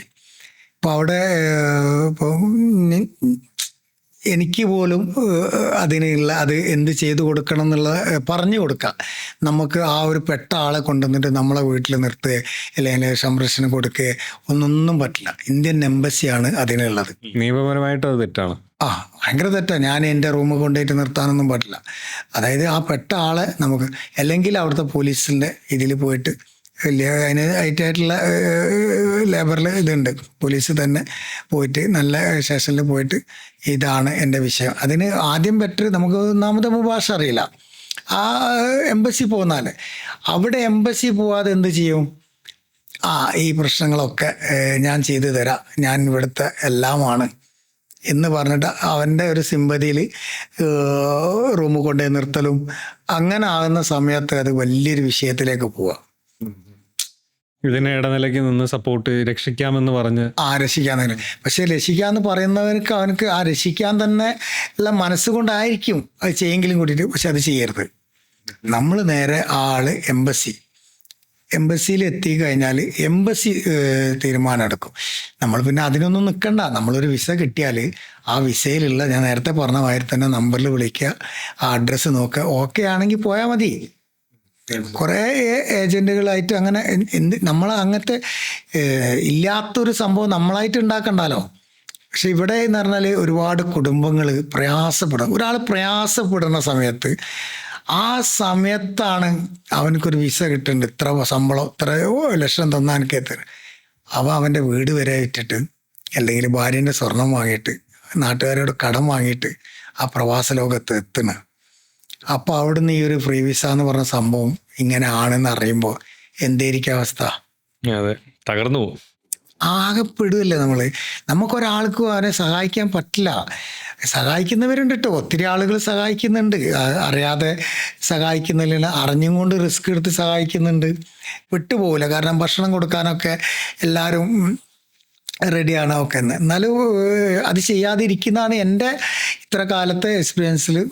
എടുക്കാതിരിക്കുക, അങ്ങനത്തെ വിസ എടുക്കുക, നല്ല വിസക്ക് പോവുക. ഇതുപോലെ നമുക്കിടയ്ക്ക് TV ചാനലിലൊക്കെ പറയുന്നത് ഈ പ്രവാസ ലോകം എന്നൊരു പരിപാടി ഉണ്ടായിരുന്നു. അപ്പം അതിലൊക്കെ നമുക്കൊരു കണക്ക് നോക്കുവാണെങ്കിൽ ഏകദേശം 1500 മേലെ ആൾക്കാർ ഈ ഇതുപോലെ ഗൾഫ് കൺട്രീസിൽ പെട്ടുപോയിട്ടുണ്ട്. ഇതുപോലെ കള്ള വിസയിലോ അല്ലെങ്കിൽ പെട്ടുപോയ വിസയിലോ പറ്റിക്കപ്പെട്ടോ ഒക്കെ. ഇതിൽ ഏകദേശം 530 അതിന് അടുത്തോളം ആൾക്കാരെ മാത്രമേ അവിടെ നിന്ന് നമ്മൾ തിരിച്ചു കൊണ്ടുവന്നിട്ടുള്ളൂ, കണ്ടുപിടിച്ച് തിരിച്ചു കൊണ്ടുവന്നിട്ടുള്ളൂ. ഇപ്പോഴും 1000 മേലെയുള്ള ആൾക്കാർ അവിടെ തന്നെ ഉണ്ട്. ഇക്കയെ സംബന്ധിച്ചിടത്തോളം ഏകദേശം 56ഓളം പേരെ നാട്ടിലോട്ട് എത്തിച്ചിട്ടുണ്ട്, ഇതുപോലെയുള്ള പല ആൾക്കാരെ. അതിൻ്റെ ഒരു എക്സ്പീരിയൻസ് പറയാമോ? ഇപ്പോൾ എൻ്റെ വിസ നാളെ 5 ദിവസം കൊണ്ട് അത് വിസ തീരുകയാണ്. ആ കമ്പനിയിൽ എനിക്ക് ജോലി ചെയ്യാൻ പറ്റുന്നില്ല, അല്ലെങ്കിൽ ഞാൻ ഏത് ജോലിയാണ് ചെയ്യുന്നത് അവിടുന്ന് 5 ദിവസം കഴിഞ്ഞാൽ എനിക്ക് വിസ അടിക്കാൻ പറ്റുന്നില്ല. അപ്പോൾ 5 ദിവസം കഴിഞ്ഞാൽ എൻ്റെ വിസ ക്യാൻസലാവും. പിന്നെ അവിടെ ഞാൻ നിൽക്കുന്നത് 1 ദിവസം ഫൈൻ അടിച്ചുകൊണ്ട് 2 ദിനാറ് ഫൈൻ അടിച്ചുകൊണ്ടാണ് പിന്നെ അത് നിൽക്കേണ്ടി വരിക. നമ്മൾ അതിൻ്റെ ഒരു 5 ദിവസം ആവുന്നതിൻ്റെ മുമ്പേ നമ്മൾ കയറി വന്നാൽ നമുക്ക് നല്ലൊരു വിസയിലേക്ക് പോവാം. അതായത് നമുക്ക് നിയമമുണ്ടല്ലോ, ഒരു സ്ഥലത്ത് ഒരു നിയമങ്ങളുണ്ട്, ആ നിയമത്തിനനുസരിച്ചിട്ട് നിൽക്കുന്നതാണല്ലോ നല്ലത്. അതായത് ആ വിസ തീരുന്നതിന് മുമ്പ് നമ്മൾ തിരിച്ച് നാട്ടിലേക്ക് വന്നാൽ നമുക്ക് വീണ്ടും വേറെ വിസയ്ക്ക് പോവാ, വേറെ രാജ്യത്തേക്ക് പോവാൻ. പക്ഷെ അവിടെ ആളുകൾ എന്ത് ചെയ്യും? ഈ വീട്ടിലെ കഷ്ടം കൊണ്ട് പോവില്ല. ആ ആളുകളോട് ഒന്നില്ലെങ്കിൽ അവിടെ ഈ മനുഷ്യരൂപത്തിൽ വരുന്ന മനുഷ്യരൂപം കൊണ്ട് മനുഷ്യനാണുള്ളൂ. അവള് പറയും ഞാൻ ഇത്ര പൈസ തന്നാൽ ഞാൻ അടിച്ചു തരാമെന്ന് പറയും. അവർ അടിച്ചു തരാമെന്ന് പറഞ്ഞ് ആ വിസൻ്റെ ഇത് അടിച്ചു തരാമെന്ന് പറഞ്ഞ് പാസ്പോർട്ടും ഇതൊക്കെ വാങ്ങിക്കൊണ്ട് പോകും. ആ വിസ അടിക്കാൻ പറ്റില്ല. കിട്ടുന്നതുണ്ട്, കിട്ടാൻ പറ്റാത്ത അവസ്ഥ വന്നാൽ 1 ദിവസം കറാമായി, 2 ദിവസം കറാമായി. അവൻ കൊടുത്ത പൈസക്ക് ഈ ഇടനിലക്കാരൻ ഏജൻറ്റിനെ വിളിച്ചാൽ ഫോൺ എടുക്കൂല. അവൻ്റെ കയ്യിൽ ഏകദേശം നല്ലൊരു എമൗണ്ട് കടം വാങ്ങി കൊടുത്തിട്ടുണ്ടാവും. അപ്പോൾ ഈ കടംപാടിയും വന്നല്ലോ എന്ന് വിചാരിച്ച് കുറച്ചും പാടി നിൽക്കാമെന്ന് വെച്ച് അപ്പോൾ ആളുകൾ പറയും നീ ഇന്ന സ്ഥലത്ത് പോയി ജോലി ചെയ്തോ, അവിടെ ചെക്കിംഗ് ഒന്നും വരില്ല, പൊതുമാപ്പ് വരും, ആ സമയത്തിന് എനിക്ക് പോവാ എന്ന് പറയുമ്പം ഈ ഒരു പാവം, അതായത് പെട്ടുപോയല്ലോ അവസ്ഥയിൽ, അതാണ് ഓക്കെ എന്ന് വിചാരിച്ചിട്ട് അവരുടെ ജീവിതം ആ ഒരു എന്തെങ്കിലും ഒരു ഗോഡൗണിലോ എവിടെയെങ്കിലും ഒരു അണ്ടർഗ്രൗണ്ടിലായിരിക്കും അവർ ജോലി ചെയ്യുക. അങ്ങനെ നിൽക്കുന്ന സമയത്ത് വീട്ടിൽ ആരെങ്കിലും മാതാപിതാക്കളോ കുടുംബത്തിലോ ആരെങ്കിലും മരണപ്പെട്ടാൽ പോലും ഒരു നോക്ക് കാണാൻ പോകാൻ കഴിയില്ല. എൻ്റെ ഒരു ഫ്രണ്ട് നാസർക്ക എന്ന് പറഞ്ഞ ആളുണ്ട് ഒരു ഹോട്ടലിൽ. ആ നാസർക്ക ഒരു ദിവസം എന്നെ വിളിച്ചിരുന്നു. ഒരു പയ്യൻ വിളിച്ചിട്ടുണ്ട്, അവൻ്റെ അമ്മ മരണപ്പെട്ടിട്ടുണ്ട്, സലീംക്ക ഒന്ന് രക്ഷപ്പെടുത്താൻ പറ്റുമെന്ന് വെച്ച്. ഞാൻ പറഞ്ഞ് ഒന്നും രക്ഷപ്പെടുത്താൻ പറ്റില്ല, കാരണം അവന് വിസ ഇല്ല, നിയമത്തിൻ്റെ ഇതിലേ പോകാൻ പറ്റുള്ളൂ. ഞാൻ വേണമെങ്കിൽ അവനെ എംബസിയിൽ കൊണ്ടുപോക്കാമെന്ന് പറഞ്ഞ് ഞാൻ അവനെ എംബസി കൊണ്ടാക്കി കൊടുത്തു. അന്നൊരിക്കലും കയറി പോകാൻ പറ്റില്ല, കാരണം പോലീസിൻ്റെ ഒരുപാട് നിയമങ്ങളുണ്ട്. ആ നിയമങ്ങൾ വിസ ക്ലിയറൻസ് ഒക്കെ കഴിഞ്ഞിട്ടേ അവൻ്റെ കേസ് പിൻവലിച്ചിട്ടേ, അല്ലെങ്കിൽ പോലീസിന് പാസ്പോർട്ട് ക്യാൻസൽ ചെയ്തിട്ടൊക്കെ ഫിംഗർ എടുത്തിട്ടേ പോരാൻ പറ്റില്ല. പിന്നെ അവന് ഗൾഫ് കൺട്രിയിൽ പോകാൻ പറ്റില്ല, തിരിച്ചു പിന്നെ പോകാൻ പറ്റില്ല, ഒരു കൺട്രിയിലോട്ട് പോകാൻ പറ്റില്ല. ഇല്ല. ഇപ്പോൾ 5 വർഷത്തേക്കാന്ന് തോന്നുന്നു പോകാൻ പറ്റില്ല. പക്ഷെ അവൻ്റെ അമ്മനെക്കാട്ടിയും വലിയൊരു സ്വത്ത് അവിടെ ഉണ്ടോ? നേരത്തെ ഞാൻ പറഞ്ഞ ഈ 5 ദിവസം മുമ്പേ വിസ തീരുന്നുള്ള ഉദ്ദേശം തന്നെ, ആ 4 ദിവസത്തിലേക്ക് അവൻ കയറിപ്പോയാൽ എനിക്ക് വേറെ വിസക്ക് വരാം. പക്ഷെ അവൻ്റെ കഷ്ടം കൊണ്ട് അവൻ അവിടെ നിൽക്കുന്നത്. അന്ന് ആ അമ്മനെ അവനക്ക് കാണാൻ പറ്റില്ല. എനിക്ക് തോന്നുന്നത് കണ്ണൂർ സ്വദേശിയാണെന്നാണ് തോന്നുന്നത്. ചെറിയ പയ്യന് ഒത്തിരി കരഞ്ഞിട്ട് വിളിച്ചിട്ട് എൻ്റെ അമ്മനെ എന്താ പറയുക പറയുമ്പോൾ എനിക്ക് ഉമ്മയിപ്പില്ല, ആ ഒരു ഫീലിൽ വല്ലാത്തൊരു അവസ്ഥയായിരുന്നു. അപ്പം അതുകൊണ്ട് അങ്ങനെ ചെയ്യാതിരിക്കുക. പിന്നെ അതുപോലെ തന്നെ നിങ്ങൾ നേരത്തെ പറഞ്ഞ പ്രവാസ ലോകത്ത് വന്നത് ഈ ചാവക്കാട് സ്വദേശി 39 വർഷം കുവൈത്തിലുള്ള അവർ വീടായിട്ട് ഒരു കോണ്ടാക്റ്റും ഇല്ല, ഒരു കോണ്ടാക്റ്റും വീട്ടിലേക്ക് ഇല്ലാതായിട്ട് അന്ന് 2 വയസ്സോ 3 വയസ്സായ സമയത്തുള്ള 2 മോളും 2 മകനുമാണെന്ന് പറഞ്ഞു. അങ്ങനെ ഞാൻ ഹോസ്പിറ്റലിൽ നിന്ന് അവനെ അവരായിട്ട് കണ്ട്, അങ്ങനെ ഞാനാണെന്ന് അവരെ നാട്ടിലേക്ക് എത്തിക്കുന്നത്. അവർ ജോലി ചെയ്തിരുന്ന ഇതിൽ പെട്ട ഒരാൾ, ആ ആള് ആണ് ഞങ്ങനെ വീട്ടുകാർ സ്വീകരിക്കില്ല. കാരണം വീട്ടുകാർക്ക് അവർ വീടില്ല പറഞ്ഞാൽ മക്കൾ പറയുന്നത് എന്താ വെച്ചാൽ അമ്മ ഒരുപാട് ശ്രമിച്ചിട്ട് ഞങ്ങൾ അച്ഛനെ ഞങ്ങൾ കിട്ടിയിട്ടില്ല, അമ്മ മരണപ്പെട്ടു പോയി, ഇനി ആ അച്ഛനെ ഞങ്ങൾ കൊണ്ടുവന്നിട്ട് എന്താ അമ്മക്ക് കാണാൻ കഴിയില്ലാലോ എന്ന് പറഞ്ഞേ. അപ്പം ഞാൻ അതിലൊരു മോളോട് ഞാൻ ചോദിച്ചു, മോളെ അന്നെന്താണ് അച്ഛൻ ചെയ്തത്, മോളെന്തെങ്കിലും ഉപദ്രവിച്ചിട്ടുണ്ടോ? ഞാൻ എൻ്റെ അച്ഛനെ കണ്ടിട്ടില്ല, ഒക്കെ 2 വയസ്സറ്റാണ്. അപ്പം ഞാൻ പറഞ്ഞു ഒന്നും ചെയ്യാത്ത അച്ഛനല്ലേ, ഇനി അവർ അമ്മയിട്ട് എന്തെങ്കിലും ഉണ്ടായിട്ടാണോ അതൊന്നും ഞാനും അറിയില്ല. മോക്ക് ഒരു വാടകയ്ക്ക് വീട് ഞാൻ ഏർപ്പാട് ചെയ്തു തരാം, അതിനുള്ള പൈസയും ഞാൻ ഏർപ്പാട് ചെയ്തു തരാം എന്ന് പറഞ്ഞപ്പോൾ ഞാൻ അവിടെയുള്ള ഇവർ ജോലി ചെയ്യുന്ന അവരിൽ ബേസിൽപ്പെട്ട ആളോട് ഞാൻ സംസാരിച്ച് അവർ ഒരു 1.5 ലക്ഷം ഉറുപ്പ്യ അവർ തന്ന് അത് എംബസി മുഖാന്തരം അവരെ നാട്ടിലെത്തിച്ച് ആ മകൾക്ക് കൈമാറി. അന്ന് അവിടെ കുറച്ച് ആളുകളുണ്ടായിരുന്നു, കുറച്ച് രാഷ്ട്രീയക്കാരും അവരുടെ കുടുംബങ്ങളും ഒക്കെ ഉണ്ടായിരുന്നു. അങ്ങനെ ആ ഒരു മോള് മാത്രം സ്വീകരിച്ച്, മറ്റൊരാരും ഉണ്ടായില്ല. അങ്ങനെ 1 വർഷം കഴിഞ്ഞതിന് ശേഷം അടുത്ത് ആള് മരണപ്പെട്ട്. ആ മോള് ഒത്തിരി നോക്കിയിട്ടുണ്ട്. ഇതായിട്ട്. പക്ഷെ 39 വർഷം എവിടാന്ന് പോലും അറിയാതെ പ്രവാസ ലോകത്തിൽ പോലും വന്നിട്ട് അറിയാത്ത ഒരാളായിരുന്നു ഇതുപോലെ വിസയിൽ പെട്ടുപോയി. ആ വിസയിൽ പെട്ടെന്ന്. പിന്നെ ഒരുപാട് മറ്റുള്ള രീതിയിൽ ആളുകൾ കുടുങ്ങുന്നു. തൽക്കാല ജീവിതങ്ങളുണ്ടല്ലോ, നമുക്ക് ഇതാണ് നമ്മളെ ജീവിതം, ഇത് ആരും കാണുന്നില്ല എന്നുള്ള ഇതിൽ ജീവിക്കുന്നുണ്ട്. ഒരു ജോലി ചെയ്യുന്നിടത്ത് പ്രയാസപ്പെടുന്ന സമയത്ത് നമുക്ക് ഒരുപാട് സുഹൃത്തുക്കൾ വേറെ ലെവലിലുണ്ടാവും. അവർ ഇന്ന് പോലും കണ്ടിട്ട് പോലും ഇല്ല. ആ കാണാത്ത ഇതിൽ അവർ കൊടുക്കുന്ന വാക്കുകളെ കൊണ്ട് ചാടി വരുന്ന സ്ത്രീകളുണ്ട്. എന്നിട്ട് ഇവരെ കൂടെ താമസിക്കുന്നത്, അങ്ങനെ താമസിച്ച് രണ്ടുപേരും ജോലിക്ക് പോകുന്നത്. അവരൊക്കെ പെടുന്ന സമയത്ത് ഈ അന്ന് പറഞ്ഞ സ്നേഹം അഭിനയിച്ച ആളുണ്ടാവില്ല. അതിൽ വയറ്റിൽ മുഴ വന്നത്, ക്യാൻസർ വന്നത്, അങ്ങനെയുള്ള ഒരുപാട് രോഗികളായിട്ടുള്ള ആളുകളെ ഞാൻ ഇടപെട്ടിട്ടുണ്ട് കയറ്റിവിടാനത്. ഇതൊന്നും ഞാൻ എന്ന് പറഞ്ഞാൽ ഞാനല്ല, ഞാൻ അതിലൊരു കൈ എന്നുള്ള എംബസിയാണ്, ഇന്ത്യൻ എംബസിയാണ്. അതായത് നമ്മൾ എന്തൊരാവശ്യത്തിന് ചെയ്യേണ്ടതും അത് എംബസിയാണ്. എന്തെങ്കിലും ഒന്ന് ചെയ്താൽ ഇപ്പം അത് ഞാൻ ചെയ്ത് എന്ന് പറയാൻ പറ്റൂല. അത് നമ്മൾ എന്തുണ്ടെങ്കിൽ അതിലൊരു ബേസിക് എംബസി ഉണ്ടാവും. പിന്നെ ചെറുതൊക്കെ നമ്മൾ സ്പോൺസറോട് പറഞ്ഞാൽ അവർക്ക് കാര്യങ്ങൾ മനസ്സിലാവും. അങ്ങനെ ഉള്ളത് കയറ്റിയാണ് വിടുന്നതിന്. കാരണം സ്ത്രീകൾ ഒരുപാട് ശ്രദ്ധിക്കുക. സ്ത്രീകൾ ഈ മൊബൈൽ ഈ കാർഡ് വെച്ചിട്ട് അടവിനെടുക്കും. അടവിനെടുക്കുന്ന സമയത്ത് ഈ അടവിന് എടുക്കാൻ കൊണ്ടുപോകുന്ന ആൾ അവനും ഒന്നും എടുത്തിട്ടുണ്ടാവും. അപ്പോൾ ഇവർക്ക് സ്ത്രീകൾക്ക് അടയ്ക്കാൻ കഴിയായിട്ട് ഇവരേൽ പൈസ കൊടുക്കും, ഇവരടയ്ക്കില്ല. അങ്ങനെ പെട്ടുപോയിട്ട് ട്രാവൽ ബാന് കേസൊക്കെ ആയിട്ട് വരുന്ന ആളുകളുണ്ട്. അങ്ങനെ ഏതെങ്കിലും ഒരു കേസ് ഉണ്ടോ? ഇന്നിപ്പം അവിടെ ഒരാളുണ്ട് 1.5 കൊല്ലമായിട്ടുള്ള ഹോസ്പിറ്റലിൽ പേഷ്യൻറ്റുകൾ. കാരണം നമ്മൾ ഫുള്ള് ആരോഗ്യം, എന്നും എനിക്ക് ആരോഗ്യം ഉണ്ടെന്ന് എന്താ ഉറപ്പ്? മരണം നമുക്കറിയില്ലല്ലോ. ഒരു ഡോക്ടർക്ക് പറയാൻ പറ്റുമോ ഇന്ന് മരിക്കും, ഇത്ര കാര്യം വരെ ഒരിക്കലും. അതൊന്ന് മനസ്സിലാക്കുക നമ്മൾ ആദ്യം. അപ്പോൾ അവിടെ ഹോസ്പിറ്റലിലുള്ള, ഞാൻ പറഞ്ഞില്ല നേരത്തെ പറഞ്ഞ മാതിരി എൻ്റെ ഫ്രീ ടൈമൊക്കെ ഹോസ്പിറ്റലിലാണ്. ഒത്തിരി പേരെ നാട്ടിലേക്ക് കൊണ്ടുവന്നിട്ടുണ്ട്. ഇപ്പം ഞാൻ ഡൽഹിയിലേക്ക് വന്നതാണ് ഒരു പേഷ്യൻറ്റിനായിട്ട്. വീട്ടിലെ ഡ്രൈവറായിരുന്നു, ഹോസ്പിറ്റലിൽ കൊണ്ടുവന്നതാണ്. മുകളിൽ പൈപ്പും ഇതൊക്കെ ആയിട്ട് അതിൽ ഇങ്ങനെ കൊണ്ടുവരുന്നതെന്ന് പറഞ്ഞാൽ ചില പേഷ്യൻറ്റുകളൊക്കെ പറഞ്ഞാൽ ഒന്നുമില്ല. അതിൽ പത്തനംതിട്ടുള്ള ഒരു കേസ് ഞാൻ ഇടപെട്ടിരുന്നു. 2 കാല് കുഴഞ്ഞു പോയി പറ്റ ഡൗൺ ആയിരിക്കുമ്പോൾ ഒരു മോള് എന്നെ വിളിക്കുക, എന്ത് വേണമെങ്കിലും നിങ്ങൾക്ക് സഹായിക്കുക, ഞാൻ എൻ്റെ ഹസ്ബൻഡിനെ കണ്ട് അവിടെ ഒന്ന് രക്ഷപ്പെടുത്താൻ കഴിയുമെന്ന് വെച്ച്. അപ്പോൾ ഞാൻ പറയും, മോളെ ഞാൻ നാട്ടിലാണുള്ളത്, നീ എനിക്കൊന്നും തരണ്ട, നീ പ്രാർത്ഥിച്ചാൽ മതി. അപ്പം ഞാൻ ചോദിച്ച് ഞാൻ എന്ത് വേണം തരാമെന്ന് പറഞ്ഞപ്പോൾ ഞാൻ ചോദിച്ച് മോളിപ്പൊക്കെ എന്താ ജോലി ചെയ്യുന്നത്? എനിക്കിപ്പോൾ അല്ല എന്ന് പറഞ്ഞേ. അങ്ങനെ ഞാൻ ഇവിടുന്ന് 2ാമത്തെ ദിവസം കുവൈത്തിൽ എത്തി. ഞാൻ നേരെ പോണത് ഹോസ്പിറ്റലിലേക്കാണ്. ഹോസ്പിറ്റലിൽ പോയി നോക്കുമ്പോൾ കാലിന് 2നും ഈ മസാജ് ചെയ്യുന്ന ഇതിട്ട് വെച്ചിട്ടുണ്ട്. ഇളകുന്നൊന്നുമില്ല, ആരോഗ്യപ്പെട്ട് പറ്റ കുഴഞ്ഞിട്ടില്ല. ഞാനിങ്ങനെ കാലിങ്ങനെ ഒഴിഞ്ഞി.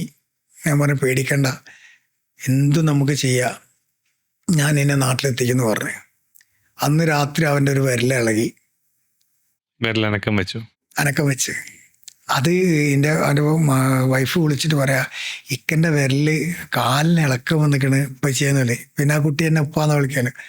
അത് ഞാൻ പിന്നെയും പിറ്റേന്ന് രാവിലെ തന്നെ അവിടെ എത്തി.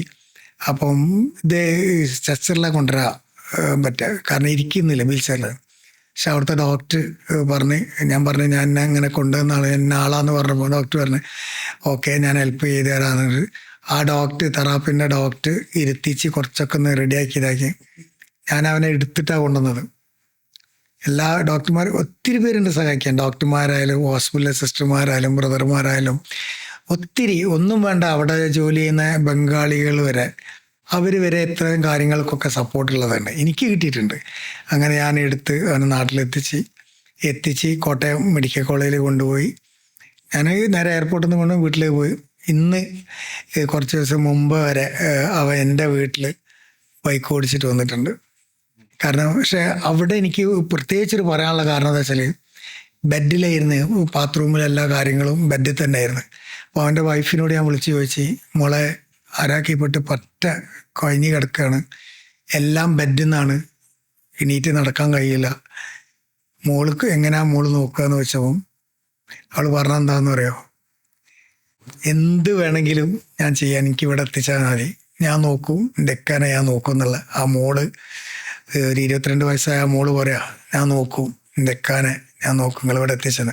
അതേപോലെ തന്നെ അവരെ ഉമ്മയിപ്പയും ഞങ്ങൾ നോക്കും, പക്ഷെ ഉമ്മയിപ്പയും ഈ ഡ്രബർ വെട്ടാൻ പോകുന്നതാ. ഇത്ര അനുഭവങ്ങൾ വല്ലാതെ ഒരുപാട് കാര്യങ്ങൾ ചെയ്തിട്ടുണ്ട്. ഒരുപാട് പേഷ്യൻ്റ് ഞാൻ ഈ കൊണ്ടുവന്നതിൽ ബെഡിൽ നമ്മളെ ഗാന്ധി ഭവനിലുണ്ട്. ഞാൻ കൊണ്ടുവന്ന ഒരു ഉമ്മ ഗാന്ധി ഭവനിൽ വീട്ടുകാർക്കൊന്നും വേണ്ടാത്ത നമ്മുടെ ഉമ്മൻചാണ്ടി സാറ് അവിടെ വന്നിട്ട് കണ്ടൊരു പേഷ്യൻ്റ് ഉണ്ടായിരുന്നു. അവരെ ഞാനാണ് ഗാന്ധി ഭവനിലേക്ക് കൊണ്ടുവരുന്നത്. അന്ന് അവർ എന്നോട് ചോദിച്ചു, ഇനി പേര് വെക്കട്ടെ എന്ന് വെച്ച്. ഞാൻ പറഞ്ഞില്ല, പേര് വെക്കണ്ട എന്ന് പറഞ്ഞു. പക്ഷെ അന്ന് ഒരുപാട് പേര് സഹായിക്കാനുണ്ടായിരുന്നു. അന്ന് എംബസിൻ്റെ അതിൽ ഞാനാണ് അവിടെ കൊണ്ടുവന്നത്. എനിക്ക് ടിക്കറ്റൊക്കെ എംബസിയാണ് തരിക, അങ്ങോട്ടും ഇങ്ങോട്ടും പോകുന്നത്.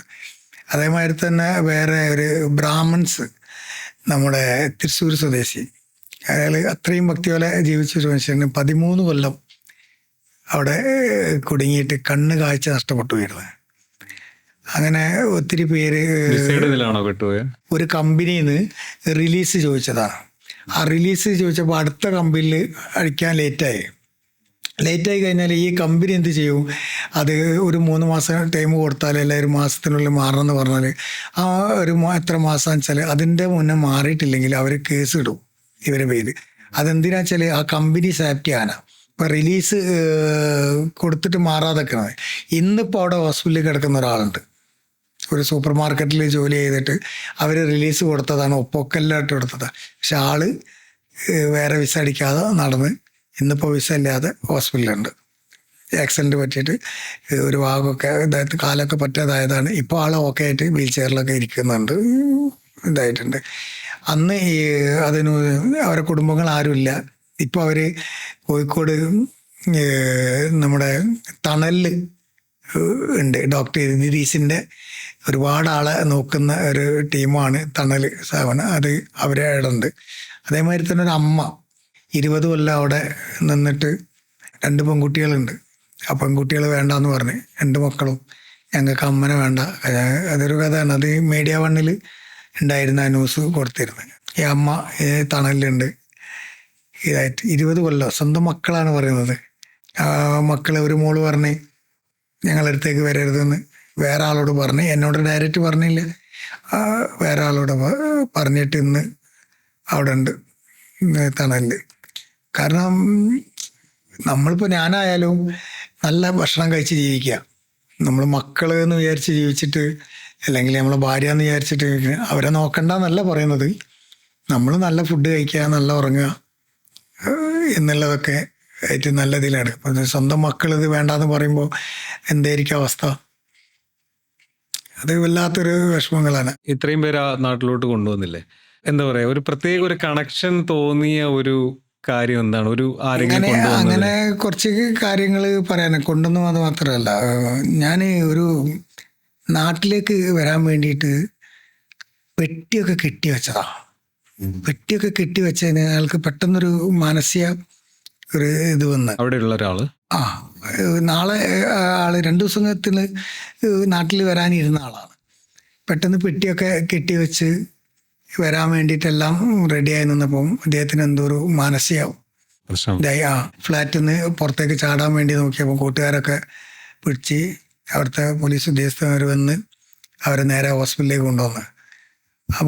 അപ്പം ഞാൻ ആ ഹോസ്പിറ്റലിൽ ആ സമയത്ത് തന്നെ ബ്രദർ വിളിച്ചിട്ട് ഞാൻ അവിടെ എത്തി. ഞാൻ കണ്ട് സംസാരിച്ച് അങ്ങനെ ആളവിടെ അഡ്മിറ്റ് ചെയ്ത് ഒരു 4-5 ദിവസം കഴിഞ്ഞപ്പോൾ ഞാൻ ഡെയിലി പോകും. ഡെയിലി ഇങ്ങനെ ഭാര്യ വിളിക്കും, ഒരു അളിയൻ വിളിക്കും. അങ്ങനെ ഒരു ദിവസം വൈഫ് വിളിച്ചിട്ട് ചോദിച്ച് ഒന്ന് സംസാരിക്കാൻ പറ്റുമൊക്കാന്ന്. ഞാൻ വിസിറ്റ് ചെയ്തിട്ട് പോവുകയാണ്. കാറിൽ കയറി ഇരുന്നപ്പോൾ ഇക്ക ഒന്ന് സംസാരിക്കാൻ പറ്റുമെന്ന് ചോദിച്ച്. ഞാൻ പറഞ്ഞു അതിനെന്താ എന്ന് പറഞ്ഞാൽ ഞാൻ തിരിച്ച് ചെന്ന് വാർഡിൽ ചെന്ന് ഞാൻ ബ്രദറോട് ചോദിച്ച് എന്താ ഇപ്പോഴത്തെ കണ്ടീഷൻ എന്താ വെച്ച്. അത് ഇവർക്ക് അറിയൂല. ഇതിങ്ങനെ മാനസികത്തിൻ്റെ ഒന്നും അറിയില്ല, ഹോസ്പിറ്റലാണെന്നറിയാം, ഓക്കെ. ബാക്കിയുള്ള ഡീറ്റെയിൽസ് ഒന്നും അറിയില്ല. അളിയനെ അറിയാൻ തോന്നുന്നു കുറച്ച്. പിന്നെ കമ്പനീൻ്റെ ആളുകളൊക്കെ നല്ല സപ്പോർട്ടായിരുന്നു, കമ്പനിയിൽ ജോലിയാണല്ലോ. ഞാൻ ബ്രദറോട് ചോദിച്ച് ഒന്ന് കാണാൻ പറ്റുമോ, സംസാരിക്കാൻ. ബ്രദർ അറിഞ്ഞോട് ഇപ്പോൾ ഒക്കെ എനിക്ക് കാണാറേ, ഞാൻ എഴുത്തുനിന്ന് എനിക്ക് എന്താ വിശേഷങ്ങളൊക്കെ നാട്ടിലേക്ക് വിളിക്കണ്ടേ എന്ന് കാരണം. അല്ല എൻ്റെ ഫോണില്ല എന്ന് പറഞ്ഞു. അപ്പോൾ ഞാൻ പറഞ്ഞു ഫോൺ എൻ്റെ കയ്യിലുണ്ട്, നമ്പർ പറയാറ്, നമ്പറിൽ വിളിച്ച്. കാരണം നമ്പർ ഉണ്ട് എന്ന് പറഞ്ഞിട്ട് ഇനി എങ്ങനെ എൻ്റെ കയ്യിൽ നമ്പർ എത്തിയെന്ന് ഒക്കെ ഇതാണല്ലോ നമുക്ക് ഇന്നത്തെ കാലത്ത് നല്ലത് ചെയ്യുമ്പോഴും. അങ്ങനെ അവിടുന്ന് സംസാരിച്ച് ഫോണായിട്ട് ഭാര്യയായിട്ട് സംസാരിച്ച് അപ്പം എന്നോട് പറഞ്ഞ് ഒന്ന് കാണാൻ പറ്റുമോ, വീഡിയോ കോൾ ചെയ്യാൻ പറ്റുമോ എന്ന് വെച്ച്. അപ്പം ഞാൻ നേരെ വീഡിയോ കോള് ആയി വെച്ച് കൊടുത്ത്. വീഡിയോ കോൾ എത്തിയത് രണ്ടുപേരും അങ്ങോട്ടും ഇങ്ങോട്ടും സംസാരിച്ച്. അങ്ങനെ മോള് ഫോണ് വാങ്ങി. മോള് ഫോൺ വാങ്ങിയിട്ട് എന്താ അച്ഛൻ്റെ നെറ്റിക്ക് എന്താ പറ്റിയെന്ന് വെച്ച്. അപ്പം പറഞ്ഞ് അച്ഛൻ വീണതാണ് മോളെ, അച്ഛൻ നാളെ വരും, മറ്റന്നാൾ നാട്ടിലെത്തും മോളെ എന്ന് പറയും. വല്ലാത്തൊരു വാക്കാണ് ആ ഒരു ബ്രദർ ഞാനുള്ള സമയത്താണ് പറയുന്നത്. അങ്ങനെ ഫോൺ വെച്ച് അങ്ങനെ ഞാൻ വൈഫിനോട് ഞാൻ പറഞ്ഞ് ഞാൻ നാളെ വിളിക്കണ്ട് എന്നും പറഞ്ഞ് ഫോൺ വെച്ച് ഞാൻ വീട്ടിലെത്തി. ഭക്ഷണം കഴിച്ചില്ലേ, നേരം വൈകരുത്. ഞാൻ വീട്ടിൽ പോയി ഭക്ഷണം ഇങ്ങനെ കഴിക്കുന്ന സമയത്ത് എനിക്കൊരു കോള് വന്നു ഹോസ്പിറ്റലിൽ. ഇക്ക ഒന്ന് പെട്ടെന്ന് വാന്ന് പറഞ്ഞു. ഞാൻ ചോദിച്ചു എന്താ പറയാന്ന് പറഞ്ഞു. ഇക്ക വേഗം വാന്ന് പറഞ്ഞു. എന്താ പറയാന്ന് പറഞ്ഞു. ഞാൻ ഭക്ഷണം കഴിക്കാനേ ആള് മരണപ്പെട്ടെന്ന് പറഞ്ഞു. അത് എന്ത് പറയാ ഭാര്യനോടും മോളോടും. വല്ലാത്തൊരു അവിടെ ആകെ ആ വാർഡിലുള്ള ബ്രദറും സിസ്റ്ററും ഒക്കെ എല്ലാവരും ഡൗൺ ആയിപ്പോയി. അതായത് നെഞ്ചത്ത് ഇങ്ങനെ എത്രത്തോളം അവർ ഡോക്ടേഴ്സ് ഒക്കെ ശ്രമിച്ചിട്ടുണ്ട്, കഴിഞ്ഞില്ല, CPR കൊടുത്തിട്ടൊന്നും ഇതായില്ല. അങ്ങനെ കമ്പനീൻ്റെ ആളുകളൊക്കെ ഫ്രണ്ട്സുകൾ വന്ന് എന്നോട് പറഞ്ഞു നാട്ടിലേക്ക് ഒക്കെ എന്നെ പറയണമെന്ന് പറഞ്ഞു. ഞാൻ എങ്ങനെ പറയും, ഞാൻ എന്നല്ല ആർക്കാ പറയാൻ പറ്റുക. ഞാൻ പറഞ്ഞു അതിന് പേപ്പർ വർക്ക് ഞാൻ സ്റ്റാർട്ട് ചെയ്ത് പിറ്റേന്ന് റെഡിയാക്കി. അപ്പോൾ പിറ്റേന്ന് രാവിലെ അവരെ അച്ഛനില്ല, അളിയനാണുള്ളത്, ആങ്ങള, അവരെ വിളിച്ചിട്ട് ഞാൻ പറഞ്ഞു ഇങ്ങനെ അറിഞ്ഞില്ല മരണപ്പെട്ടിട്ടുണ്ടെന്ന് പറഞ്ഞു. എന്നെ അളിയൻ വീട്ടിൽ ഇപ്പം പറയണ്ട, അതിൻ്റെ പേപ്പർ വർക്കിലാന്ന് പറഞ്ഞു.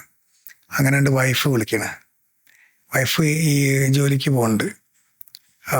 വൈഫ് വിളിച്ചപ്പോൾ ഞാൻ പറഞ്ഞ് ആദ്യമൊന്നും ഞാൻ ഇതായി ഫോൺ എടുക്കേണ്ടില്ല എന്ന് തോന്നിപ്പോയി. ഞാൻ പറഞ്ഞ് ICUലാണ്, പെട്ടെന്ന് ഇന്നലെ നമ്മൾ സംസാരിച്ചതിന് ശേഷം പെട്ടെന്ന് ഒന്ന് ഒരു പ്രയാസമുണ്ട്, ഞാൻ ICUലാണുള്ളത്, ഞാൻ വൈകിട്ട് വിളിക്കാമെന്ന് പറയാൻ ഫോൺ വെച്ച്. അപ്പോൾ അവർക്ക് ഇങ്ങനെ വീട്ടിലെ ആളുകൾ വരുന്ന ഒരു സംശയം ഉണ്ടായിരിക്കും, എന്താണെന്നറിയില്ല. രാത്രി വരുന്ന ബോഡി നമ്മൾ കയറ്റി വിട്ട് രാവിലെ പിറ്റേന്ന് ജോലിക്ക് പോകുന്ന സമയത്ത് അവളെ സഹോദരൻ പറഞ്ഞു ഇന്ന് ജോലിക്ക് പോകണ്ട എന്ന് പറഞ്ഞു. അപ്പോൾ അത് ഏകദേശം വെച്ച് പിന്നെ എനിക്ക് നിരന്തരം കോള് വന്ന് ഞാൻ കോൾ എടുത്തിട്ടില്ല. അങ്ങനെ അത് കയറ്റി വിട്ട് പിന്നെ കുറച്ച് ഒരു 6 മാസം 8 മാസത്തെ കഴിഞ്ഞപ്പം ഞാൻ ഹൈദരാബാദ് പോയിരുന്നു ഒരു പേഷ്യൻ്റായിട്ട്, ഒരു മെൻ്റൽ പേഷ്യൻ്റായിട്ട് ഹൈദരാബാദ് പോയപ്പോൾ അവിടുന്ന് ഞാൻ കണ്ണൂർ ഇറങ്ങിയപ്പോൾ നമ്മളെ ഫ്രണ്ട് നിസാംഖാൻ എന്ന് പറഞ്ഞാൽ അവരെ അളിയനായിട്ട് എന്നെ വന്ന് കൂട്ടിയിട്ട് ആ വീട്ടിൽ അവർ ജോലി ചെയ്യുന്നിടത്ത് പോയി. ഞാൻ കുറച്ച് ചോക്ലേറ്റ് വാങ്ങിക്കൊടുത്തിന്, ആ മുട്ടായി. കാരണം അന്ന് വാങ്ങി പെട്ടിയിട്ട് വരാനല്ല, അന്ന് അവരുടെ സുഹൃത്ത് കമ്പനിയുടെ ആളാണ് പെട്ടി കൊണ്ടുവന്നത്. അന്നത്തെ ആ ഒരു ഇതുണ്ടല്ലോ, കുറച്ച് മുട്ടായി വാങ്ങിയിട്ട് ഞാൻ അവരെ പോയി കാണാൻ പോയിരുന്നു. വല്ലാത്ത ഒരു അവസ്ഥയാണ് അത്. അങ്ങനെ വല്ലാത്തൊരു അവസ്ഥ പറഞ്ഞാൽ ഇതാണ്. അതുപോലെ തന്നെ എനിക്ക് ഒരു ദിവസം രാത്രി 1 മണിക്ക് ഒരു കോള് വരികയാണ്. സലീംക്ക ഒരാൾ മരിച്ചിട്ടുണ്ട്, നിങ്ങൾ എവിടെയാണെന്ന് പെട്ടെന്ന് വരണം എന്ന് പറഞ്ഞു. അബ്ബാസിയ എന്ന് പറഞ്ഞ സ്ഥലത്ത് കാറിൻ്റെ ഉള്ളിൽ അറ്റക്കായതാണ്, കുറച്ച് നേരം കിടന്നതായിരിക്കും, അറ്റക്കായ മരിച്ച. അപ്പോൾ എൻ്റെ ഒരു ഫ്രണ്ട് ഉണ്ട് സലീം, ആ സമയത്ത് അവനെ വിളിച്ചിട്ട് പറഞ്ഞ് നീ ഇങ്ങനെ ഒരു സംഭവം ഉണ്ട്, നീ ഒന്ന് അവിടേക്ക് പോകുമെന്ന് പറഞ്ഞു.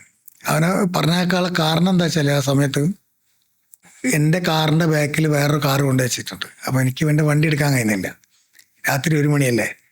ആ സമയത്തുണ്ട് വേറൊരാൾ വിളിക്കുന്നത്, ഈ വിസിറ്റിങ്ങിന് വന്നാണ്, ജോലിക്ക് വന്നാണ്, 3 മാസത്തെ എൻ്റെ വിസക്ക് ജോലിക്ക് വന്നാണ്. അങ്ങനെ അവർ മരിച്ചിട്ട് വേറെ ഒരു നവാസ് എന്ന് പറഞ്ഞ ആൾ വിളിക്കുന്നുണ്ട്, കൊല്ലത്തുള്ള. അങ്ങനെ വിളിച്ച് ഞാൻ പറഞ്ഞു നീ വാ, കാറായിട്ട് വാ, എൻ്റെ വണ്ടി എടുക്കാൻ കഴിയില്ലാറ്. അവൻ്റെ കൂടെ ഞാൻ പോയി. അപ്പോൾ തന്നെ ഈ സലീം അവിടെ അബ്ബാസിയിൽ അവിടെ എത്തിയിട്ടുണ്ട്. അങ്ങനെ ആ 2 ബോഡിമാരെ അന്ന് കയറ്റി വിട്ട് അതിൽ ഈ കാറ് കിടന്ന അവൻ്റെ വൈഫിന് 7 മാസം ഗർഭിണിയാണ്. ഒരച്ഛനില്ലാത്ത, നാട്ടിലാണ് അവര്? അല്ല അവിടെ തന്നെ കൂടെ ഉണ്ട്. അപ്പോൾ മാമൻ ചോദിച്ചു, അവരെ മാമന് ചോദിച്ചു എന്താണ് ഇക്കാ ചെയ്യേണ്ടത്, അവളുണ്ട് ഇവിടെ. അവരോട് പറഞ്ഞ്, ഞാൻ മാമനോട് പറഞ്ഞ് അവരെ പോലീസ് പിടിച്ചെന്ന് പറഞ്ഞേക്ക്, നമ്മൾ പേപ്പർ റെഡിയാക്കുന്നുണ്ട്, നീ പെട്ടെന്ന് കയറി പോകണം, നീ ഇവിടെ നിൽക്കാൻ പറ്റില്ല, കാരണം ഫാമിലി വിസ ആണെന്ന് പറഞ്ഞ് അവളെ നാട്ടിലേക്ക് കയറ്റി വിട്ട്. അവളെ നാട്ടിലേക്ക് കയറ്റി വിടുന്ന സമയത്ത് അതേ ഫ്ലൈറ്റിൽ അവരെ ഭർത്താവിൻ്റെ ബോഡി പോകുന്നുണ്ട്. അത് അവൾ അറിയുന്നില്ല. പക്ഷെ ഭാര്യ അറിയുന്നില്ല. അവരെ തിരുവനന്തപുരത്തുള്ള ഒരുപാട് സുഹൃത്തുക്കൾ ഇതിൻ്റെ ബാക്കിലുണ്ട്. അന്ന് എയർപോർട്ടിൽ നിന്ന് ഇവളെ ഈ ഐഡിയ ഉണ്ട്, സിവിലേഡി. ഈ സിവിലേഡി ഇല്ലാതെ കയറി പോകാൻ പറ്റില്ല. അന്നപ്പോൾ ആ സമയത്ത് എൻ്റെ ഒരു ഫ്രണ്ട് ഉണ്ട്, മുസ്തഫ ബാബു എന്ന് പറഞ്ഞിട്ട്. അപ്പോൾ ഞാൻ വിളിച്ച് പറയും ഇങ്ങനെ ഒരു വിഷയം ഉണ്ടിട്ട്. പറഞ്ഞ് നീ പേപ്പർ വർക്ക് ചെയ്തോ, അപ്പോൾ ഞാൻ എത്താമെന്ന് പറഞ്ഞു. അങ്ങനെ ഞങ്ങൾ ഇങ്ങനെ എയർപോർട്ടിൽ നിന്ന് ഇവളെ മാമന് ഇവരായിട്ട് ഇങ്ങനെ പോകുമ്പോൾ, നടന്നു പോകുമ്പോൾ മാമൻ പറഞ്ഞ് ഇവരാണ് പേപ്പർ ചെയ്യണത് എന്ന് പറഞ്ഞു, ഭർത്താവിൻ്റെ ഇവരാണ്. അപ്പോൾ അവൾ തിരിഞ്ഞു നിന്നിട്ട് എന്നോട് ഇത്രയും പെട്ടെന്ന് എനിക്ക് അച്ഛനില്ലാത്തതാണ്, എത്രയും പെട്ടെന്ന് ഭർത്താവിനെ എത്തിക്കണത്തൊന്ന് എന്ന് പറഞ്ഞു. ഞാൻ എന്ത് പറയും, ഞാൻ ഇങ്ങനെ തലകൊണ്ട് ഇങ്ങനെ ആട്ടിയിട്ട് ഞാൻ തിരിഞ്ഞ് നടന്ന് അവർ കയറി, ബാബു എന്ന ക്ലിയറൻസ് ചെയ്ത് കയറിപ്പോയി. അവിടെ നമ്മൾ പോലീസ് ഉദ്യോഗസ്ഥൻ്റെ സഹായത്തോടെ കയറി. തിരുവനന്തപുരത്ത് എയർപോർട്ടിൽ ഇറങ്ങുമ്പോൾ ഒരു ഗേറ്റ് കൂടെ അവൾ പോകുന്നുണ്ട്. നാളെ എൻ്റെ ഭർത്താവ് ജീവനോടെ വരുന്നുള്ള പ്രതീക്ഷയിലാണ് പോകുന്നത്. പക്ഷെ അതേ ഫ്ലൈറ്റിൽ, അതേ എയർപോർട്ടിൽ മറ്റൊരു ഡോർ കൂടെ, കാർഗോൻ്റെ ഡോർ കൂടെ സ്വന്തം ഭർത്താവിൻ്റെ ബോഡിയാണ് വരുന്നത്. ഈ കാർഗോയിൽ അത്ര അവസ്ഥകൾ ഇല്ലാതിരിക്കട്ടെ എന്നുള്ള വല്ലാത്തൊരവസ്ഥയാണ്. പക്ഷെ അങ്ങനെ അവളതേ പറഞ്ഞ ആ കുട്ടീനെ ഒരു 5-8 മാസം കഴിഞ്ഞപ്പം അവരെ ഞാൻ വിളിച്ചിരുന്നു. ഞാൻ പറഞ്ഞു എന്നോട് ഒന്നും വിചാരിക്കരുത് എന്ന് പറഞ്ഞ് വിളിച്ചപ്പോൾ പറഞ്ഞ് അന്നിക്ക ഹസ്ബൻഡ് മരിച്ചെന്ന് പറയുകയാണെങ്കിൽ ഞാൻ ജീവനോടെ ഉണ്ടാവില്ലായിരുന്നു. എൻ്റെ കുട്ടിയാണല്ല, ഇന്നിൻ്റെ കുട്ടിക്ക് 2 വയസ്സിട്ടായെന്ന് തോന്നുന്നുണ്ടോ, 3 വയസ്സ്. അങ്ങനെ ഞാൻ ഇതേമാതിരി തന്നെ ഒരു പേഷ്യൻറ്റിനായിട്ട്, പത്തനംതിട്ടുള്ള ഒരു പേഷ്യൻറ്റിനായിട്ട് ഞാൻ വന്നിരുന്നത്. അപ്പം ഇവിടെ വിനോട്ടുണ്ട്, സാന്ത്വനം കുവൈത്തിൻ്റെ. നമുക്ക് ഈ സാന്ത്വനം കുവൈത്ത് എന്ന് പറഞ്ഞാൽ ഒരു പ്രത്യേകിച്ചിട്ട് ഒരു വല്ലാത്ത പ്രവർത്തനങ്ങളാണ്. വിനേട്ടനോട് അങ്ങനെ വരുന്നുണ്ടെന്ന് പറഞ്ഞപ്പോൾ ഞാൻ കുറച്ച് ടോയ്സ് വാങ്ങിയിരുന്നു. അങ്ങനെ വിനേട്ടനും ഞാനും ആ വീട്ടിൽ പോയി കുട്ടീനെ കാണാൻ. അവരെ മാമനോട് നമ്പർ വാങ്ങിയിട്ട് വൈഫിനെ വിളിച്ച് പറഞ്ഞ് ഞങ്ങൾ വരുന്നുണ്ട് അറിയാം. ഞാനും വിനേട്ടനും ആ വീട്ടിൽ ചെന്ന് അവിടെ എത്തി. ആ കുട്ടീനെ 2 വയസ്സോ 3 വയസ്സിലായെന്ന് തോന്നുന്നു.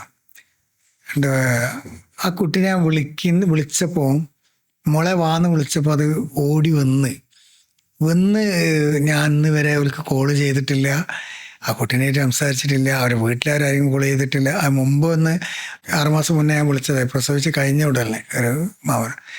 പക്ഷെ ആ കുട്ടി എൻ്റെ അടുത്ത് വന്ന് ഞാൻ വെച്ചൊരു ഉമ്മ കൊണ്ടാന്ന് പറഞ്ഞ് ആ കുട്ടി കടിച്ചിന്നെ അവള് അത്രയും ഒരു സ്നേഹത്തോടെ വലിയൊരു എന്താണ് അത് സംഭവിച്ചതെന്ന് അറിയില്ല. നല്ലൊരു ഇത് തന്ന് എൻ്റെ അവിടെ ഞാൻ ഇരിക്കുന്നിടത്ത് അവരിരുത്തി ടോയ്സൊക്കെ കൊടുത്ത് ഒരുപാട് ഇങ്ങനെ എല്ലാവരും മുഖത്തൊക്കെ നോക്കുന്നുണ്ട്. ആ കുട്ടി ഇങ്ങനെ എന്തായി. പിന്നെ അത് ഇറങ്ങി ഇങ്ങനെ മാറി നിന്നതിന് ശേഷം പിന്നെ ആ മോള് എൻ്റെ അടുത്തേക്ക് വന്നിട്ടില്ല. അങ്ങനെ കുറച്ച് കഴിഞ്ഞതിന് ശേഷം ഞങ്ങളിങ്ങനെ സംസാരിച്ചൊക്കെ ചെയ്തതിന് ശേഷം ആ കുട്ടി പോകാൻ നേരത്താണ് പിന്നെ ഒന്ന് വന്ന് അങ്കിള് ടാറ്റ കൊടുക്കുക എന്നൊക്കെ പറഞ്ഞിട്ട് ഇങ്ങനെ ഒരു ടാറ്റ. വല്ലാത്തൊരു അനുഭവങ്ങളാണ്. അച്ഛനില്ലാത്ത മക്കള്, അത് വല്ലാത്തൊരു ഇതാണ്. എനിക്ക് കുറേ അങ്ങനെയുള്ള മക്കളുണ്ട്, ആൺകുട്ടികളായാലും പെൺകുട്ടികളായാലും. ഒരുപാട് അമ്മമാർ, പ്രായമുള്ള ഒരുപാട് അമ്മമാരുണ്ട്. ഇങ്ങനെ കയറ്റി വിട്ടിട്ട്, സ്റ്റോക്കായിട്ടൊക്കെ കയറ്റി വിട്ടിട്ട് ഇന്നും ഭാര്യ ചിലതൊക്കെ ഇട്ടേച്ച് പോയതുണ്ട്. ഈ ഒരു സമയത്ത് ഇങ്ങനെ അമ്മ നോക്കുന്നതുണ്ട്. ഈ ഒരു സംഭവം അറിഞ്ഞപ്പോൾ ഭാര്യ പോയി. അമ്മ ഒന്നും നോക്കുന്നുണ്ട് സ്റ്റോക്ക് വന്നിട്ടുള്ള.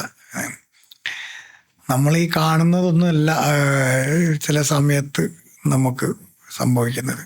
അതേമാതിരി തന്നെ ഒരു ആക്സിഡൻറ്റ് നടന്നിട്ട് 3 പേര് മരിച്ച് ഒരാൾ കുറേ കാലം ഹോസ്പിറ്റലിൽ കിടന്ന് മറക്കാൻ പറ്റില്ല. ഹോസ്പിറ്റലിൽ അവരത്രയും നോക്കിയിട്ടുണ്ട്. കാരണം ഇൻഫെക്ഷൻ വരാതിരിക്കാൻ വേണ്ടിയിട്ട് അവർ നോക്കിയിട്ടുണ്ട്. ഒരുപാട് ആളുകൾ ചെയ്യുന്നുണ്ട്. ഇത് ചെയ്യുന്ന ആളുകൾ എല്ലാവരും ഇതൊന്നുമല്ല ലാസ്റ്റിൽ വരിക. ലാസ്റ്റിൽ ആരാണ് ഈ ഫോട്ടോയിൽ വരുന്നത്? അവരാണ് ഇവിടുത്തെ ഏറ്റവും വലിയ ഇതായിട്ട്. ഇതിപ്പം ഈ ഹോസ്പിറ്റലിൽ ഉള്ള ബ്രദേഴ്സിനെയും സിസ്റ്റേഴ്സിനെയും പറ്റി ഒരുപാട് അനുഭവങ്ങളുണ്ട്, അതുപോലെ ഒരുപാട് പറയുന്നുണ്ട്. ഹോസ്പിറ്റൽസിൽ നിന്ന് ഒരു നല്ല അനുഭവം ഇതുപോലെ ഒരുപാടുണ്ട്. അതിലേറ്റവും ഹൃദയത്തിൽ ടച്ച് ചെയ്യുന്ന ഏതെങ്കിലും 2-3 അനുഭവം പറയാമോ? അതായത് ചില പേഷ്യൻറ്റുകൾ ഹോസ്പിറ്റലിൽ കിടന്ന സമയത്ത്, അതിപ്പോൾ നമ്മളെ മലയാളികൾ മാത്രമല്ല കേട്ടോ, മറ്റുള്ള രാജ്യത്തുള്ള ആളുകളും സിസ്റ്റർമാരും ബ്രദർമാരൊക്കെ അവർ ഹെൽപ്പ് ചെയ്യാൻ ഭയങ്കര ഇതാണ്. ഡോക്ടേഴ്സുകളുണ്ട്, ചില ഡോക്ടേഴ്സുകളും. കാരണം ഇപ്പോൾ എടുത്തു പറയാന്ന് പറഞ്ഞാൽ അതിൽ തന്നെ ദുഃഖങ്ങളുണ്ട്. കാരണം സ്വന്തം മോനെ കാണാൻ വേണ്ടിയിട്ട് ആർട്ട് മാറ്റി വെച്ചതാണ്. അവിടുന്ന് ഹോസ്പിറ്റലിൽ കുറേ കിടന്ന് കഴിഞ്ഞപ്പോൾ അവിടുന്ന് നാട്ടിലേക്ക് കൊണ്ടുവരാൻ വേണ്ടിയിട്ട് അവൻ്റെ അനിയനാണ് അവനെ നോക്കുന്നത്. ഏറ്റവും കൂടുതൽ അവൻ്റെ അനിയന് പറഞ്ഞാൽ മറക്കാൻ പറ്റില്ല. അവൻ്റെ അനിയന് അത്രയും നോക്കുന്ന, ജോലി ഒഴിവാക്കിയിട്ടും ബാക്കിയുള്ള ടൈമിലൊക്കെ ഹോസ്പിറ്റലിൽ സ്വന്തം ജ്യേഷ്ഠന് വേണ്ടിയിട്ട് നിൽക്കുകയാണ്. അങ്ങനെ ആ സമയത്ത് പെട്ടെന്നാണ് ആർട്ട് മാറ്റി വെക്കുന്ന ഒരിത് വരുന്നത്. അപ്പം അവിടുത്തെ സിസ്റ്റർമാർ അവരൊക്കെ പറഞ്ഞ്, ഒരു കുവൈറ്റി സ്വദേശിയുടെ ഡോക്ടറാണ്, അവർ പറഞ്ഞു ഇവിടെ തന്നെ മാറ്റി വെക്കാം എന്ന് പറഞ്ഞ്. അങ്ങനെ മാറ്റി വെക്കാൻ അവനോട് വിളിച്ച് ചോദിച്ച്, ഇവിടുന്ന് മാറ്റി വെക്കാൻ പറഞ്ഞിട്ട് എന്താ നിങ്ങളെ അഭിപ്രായം എന്ന് പറഞ്ഞു. ഞാൻ പറഞ്ഞു അതിന് എനിക്ക് എന്താ അഭിപ്രായം പറയാനാണ്, നിൻ്റെ ഇഷ്ടം എന്താണെന്നുള്ള വെച്ച് നോക്കി ചെയ്തോ, പക്ഷെ നീ ആദ്യം എൻ്റെ വീട്ടിലേക്ക് വിളിച്ച് പറഞ്ഞേണ്ടി ഇങ്ങനെ ആണ് എന്നുള്ളത്. കാരണം നമുക്ക് മനുഷ്യനാണല്ലോ, എന്താണ് സംഭവിക്കാമെന്നൊന്നും പറയാനില്ല. പക്ഷെ അവിടെ ആ ആർട്ട് മാറ്റി വെച്ച് വളരെ ഭംഗിയായിട്ട് നാട്ടിലേക്ക് വരാൻ വേണ്ടി എല്ലാം ഓക്കെ ആയിട്ട് ഇങ്ങനെ നല്ല ഇതിൽ. അപ്പോൾ 6 മാസം വരെ അത് കണ്ടിന്യൂറ്റി ആയിട്ട് ചികിത്സ ചെയ്ത് കൊടുക്കണം. അപ്പോൾ അവിടെ ലക്ഷക്കണക്കിന് രൂപ കൊടുക്കാറുണ്ട് ഹോസ്പിറ്റലിൽ. അതൊന്നും വേണ്ട എന്നുള്ളത് അവിടുത്തെ ഡോക്ടർ, ആ നാട്ടിലുള്ള കുവൈത്തി ഡോക്ടർ, അവരതിൽ എല്ലാ കാര്യങ്ങളും ചെയ്തു കൊടുത്തിട്ട് നാട്ടിലേക്ക് വിടാനുള്ള കുറച്ചും പാടി തരും. അതിൻ്റെ ഇടയ്ക്ക് പെട്ടെന്ന് ഒരു ഇൻഫെക്ഷൻ പാടി വന്ന്, കാരണം അവർ മരണപ്പെട്ടു പോയി. ഹാർട്ട് മാറ്റി വെച്ചിട്ടോ? ഇതിൽ മെയിനായിട്ട് വരിക വെച്ചാൽ ഇൻഫെക്ഷൻ കയറി നമ്മൾ വളരെയധികം കെയർ ചെയ്യണം, വളരെയധികം കെയർ ചെയ്യണം. അതിൽ അവൻ്റെ അനിയന് ഒത്തിരി അവിടെ ഒക്കെ നിന്ന് ഇതായതാണ്. ഇപ്പം നമ്മളൊരു രോഗീൻ്റെ അടുത്ത് പോകുമ്പോൾ നമ്മൾ എന്തിനാണ് രോഗീൻ്റെ അടുത്ത് പോകുന്നത്? രോഗിക്ക് ഒരു ആശ്വാസം കിട്ടാം. നമുക്ക് പനി ഉണ്ടെങ്കിൽ, നമുക്ക് ജലദോഷം ഉണ്ടെങ്കിൽ, അങ്ങനെ എന്തെങ്കിലും ഒരു ഇതുണ്ടെങ്കിൽ നമ്മൾ രോഗീൻ്റെ അടുത്ത് പോകരുത്.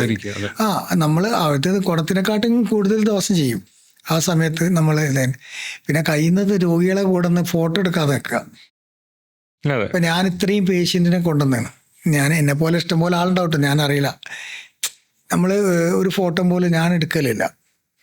ഈ ഇത്രയും പേഷ്യൻറ്റിനെ കൊണ്ടുവന്നത് ഒരിക്കലും ഞാനൊരു രോഗിനെ കൊണ്ടുവരിക എന്ന് പറഞ്ഞിട്ടൊരു ഫോട്ടോ ഞാൻ എടുത്ത് വിട്ടില്ല. പിന്നെ ചിലത് നമ്മൾ പെട്ടുപോകും. കാരണം ആ ഒരു ടീമിന് വേണ്ടിയിട്ട് അവർ ചെയ്യുന്ന സമയത്ത് കൊണ്ടുവന്ന് ഒന്ന് നിൽക്കി നിർബന്ധപ്രകാരം 1-2 പെട്ടുപോയിട്ടുണ്ട്. ഇത് പറഞ്ഞപ്പോഴാണ് ഈ കൂടെ നിന്ന് ഫോട്ടോ എടുക്കുക, വീഡിയോ എടുക്കുക എന്ന് പറഞ്ഞാൽ ഈ സഹായ അഭ്യർത്ഥനകൾ നടത്തിക്കൊണ്ട് ഇതുപോലെ പല സംഘടനകളല്ല വ്യക്തികൾ ചെയ്യുന്ന കുറച്ച് പരിപാടികളുണ്ട്. ജെന്യൂനായിട്ടുള്ളതുണ്ടാവാം, അല്ലാത്തതുണ്ടാവാം, എന്താണ് മോട്ടീവ് എന്ന് അറിയില്ല. പക്ഷേ ഇതിനകത്തിപ്പം ഒരു വ്യക്തിയെ കാണിച്ചിട്ട് ഇദ്ദേഹം ഇന്നൊരവസ്ഥയിൽ കിടക്കുകയാണ്, ഈ ഒരു കണ്ടീഷനാണ്, അപ്പോൾ ഇദ്ദേഹത്തിന് വേണ്ടിയിട്ട് ഇങ്ങനെ ചെയ്യണം എന്ന് പറഞ്ഞിട്ട് അക്കൗണ്ട് ത്രൂ അല്ലെങ്കിൽ മറ്റെന്തെങ്കിലും രീതിയിൽ പൈസ വാങ്ങിക്കൊണ്ട് പല പരിപാടികളും ചെയ്യുന്നുണ്ട്. അത് എല്ലാം മോശം എന്നല്ല പറയുന്നത്. എന്ത് തോന്നുന്നു അതിനെപ്പറ്റി? ഇപ്പോൾ ഒരു കിഡ്നി മാറ്റി വെക്കാനുള്ളൊരു പേഷ്യൻ്റ്, കിഡ്നി മാറ്റി വെക്കാൻ ഒരു പേഷ്യൻ്റ് ഉള്ളൂ ഈ ലോകത്ത്, അല്ലെങ്കിൽ നമ്മുടെ നാട്ടിൽ. ഇപ്പം നമ്മളവിടെ ഇപ്പോൾ അറിയുന്ന കേസം ചിലപ്പോൾ കോഴിക്കോട് മെഡിക്കൽ കോളേജിൽ കിഡ്നീൻ്റെ രോഗമായിട്ടും ക്യാൻസർ രോഗമായിട്ടും കിഡ്നി ലിവറിൻ്റെ അങ്ങനെ കുറേ പേഷ്യൻ്റ് ഉണ്ട്.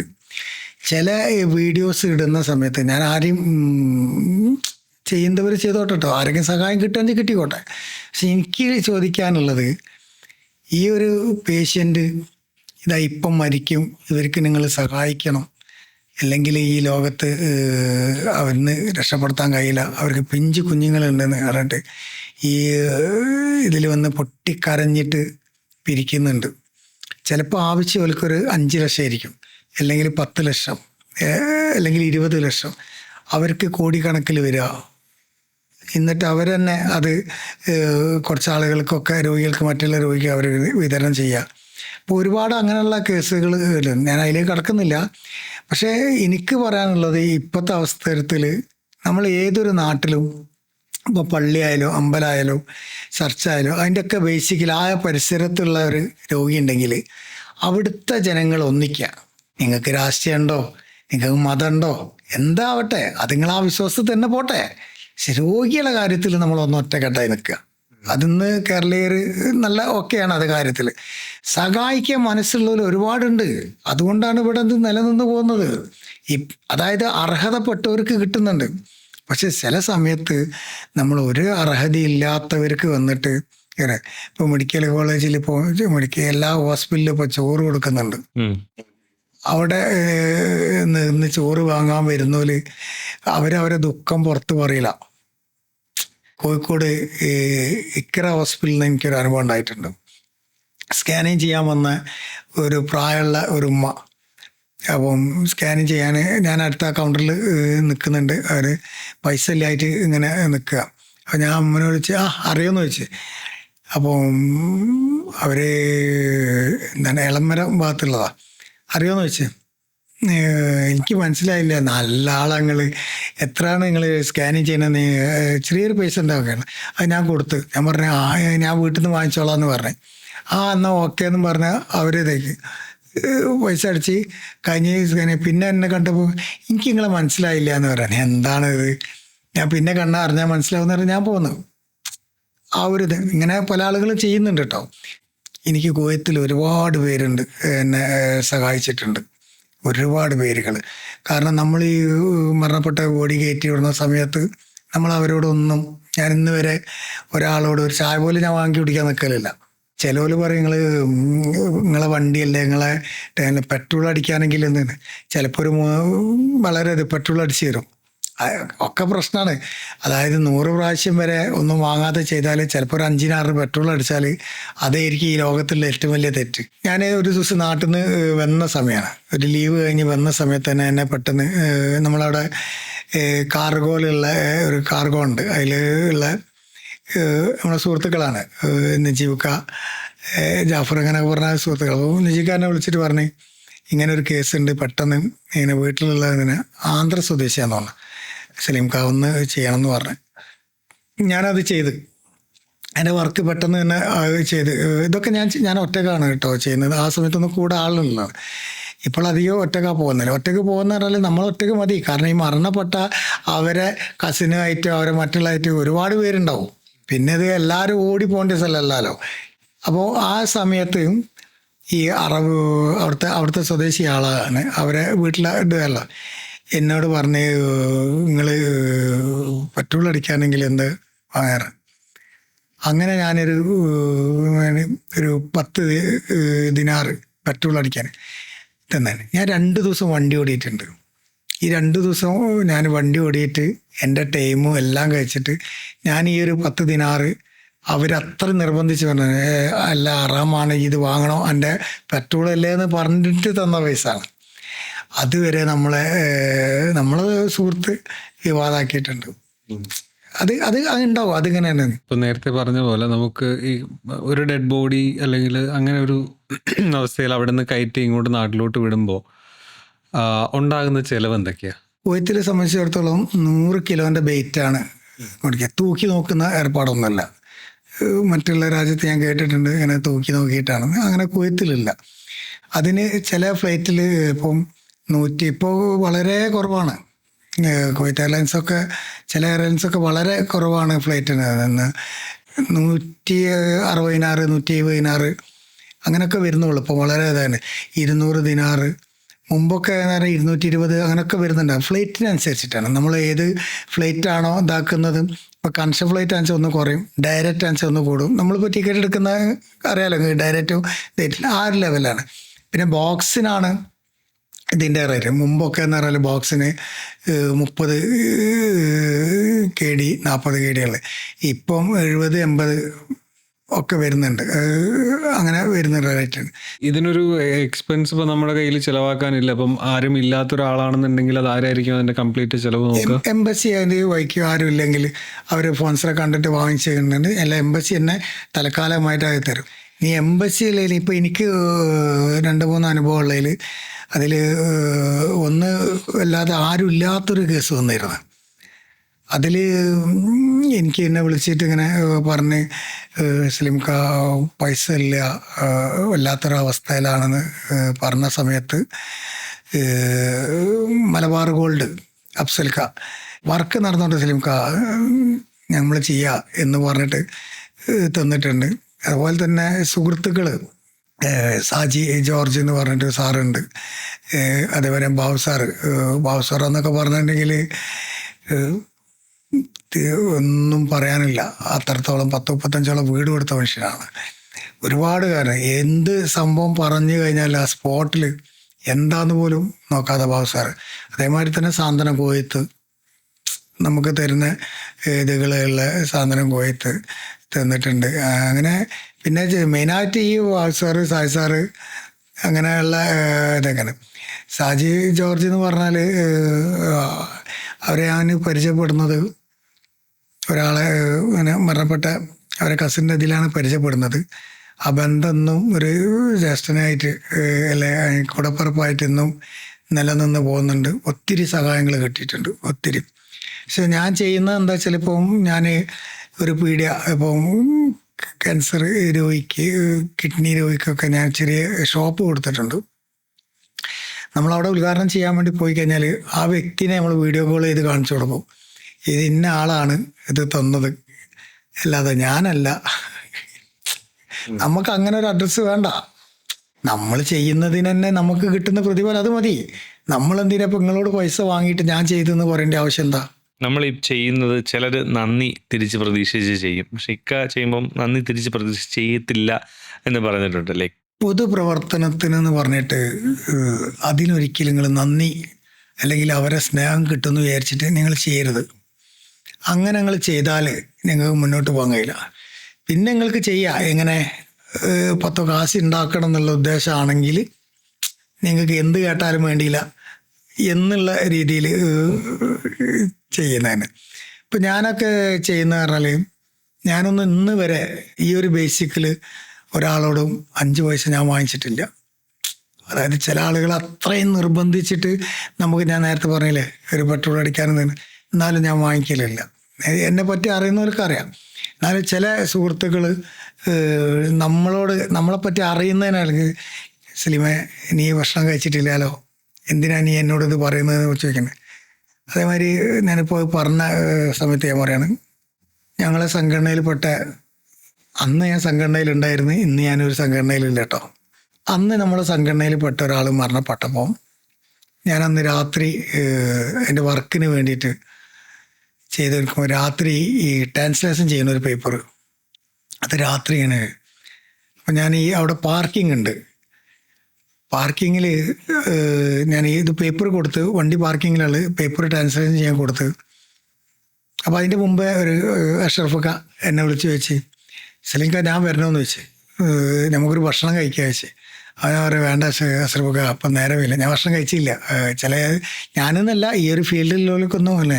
അതിൽ നമ്മളെ ഒരു ഈ സാൻഡ്വിച്ചിൽ ഒരു ഹോട്ടലുള്ള ഈ സലീം VP ഉണ്ട്.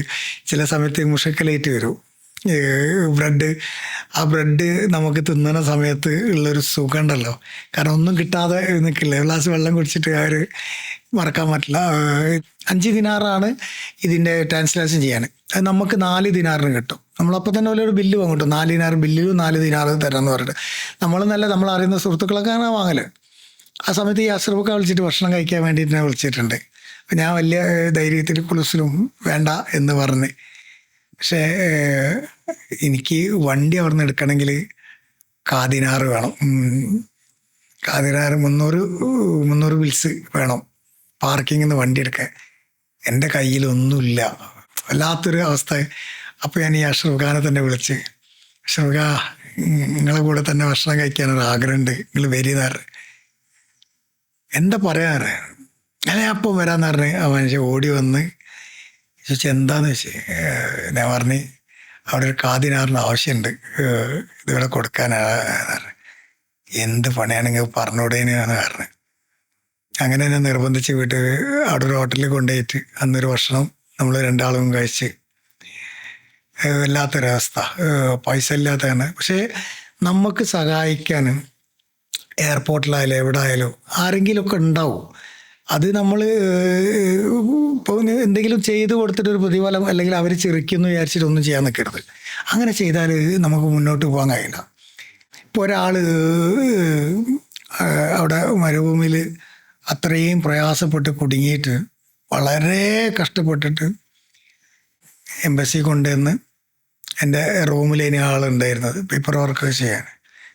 അവൻ്റെ റൂമിലുള്ള അലിക്ക് ലുലുന്ന് ഒരു 50 കേടി അടിച്ച്.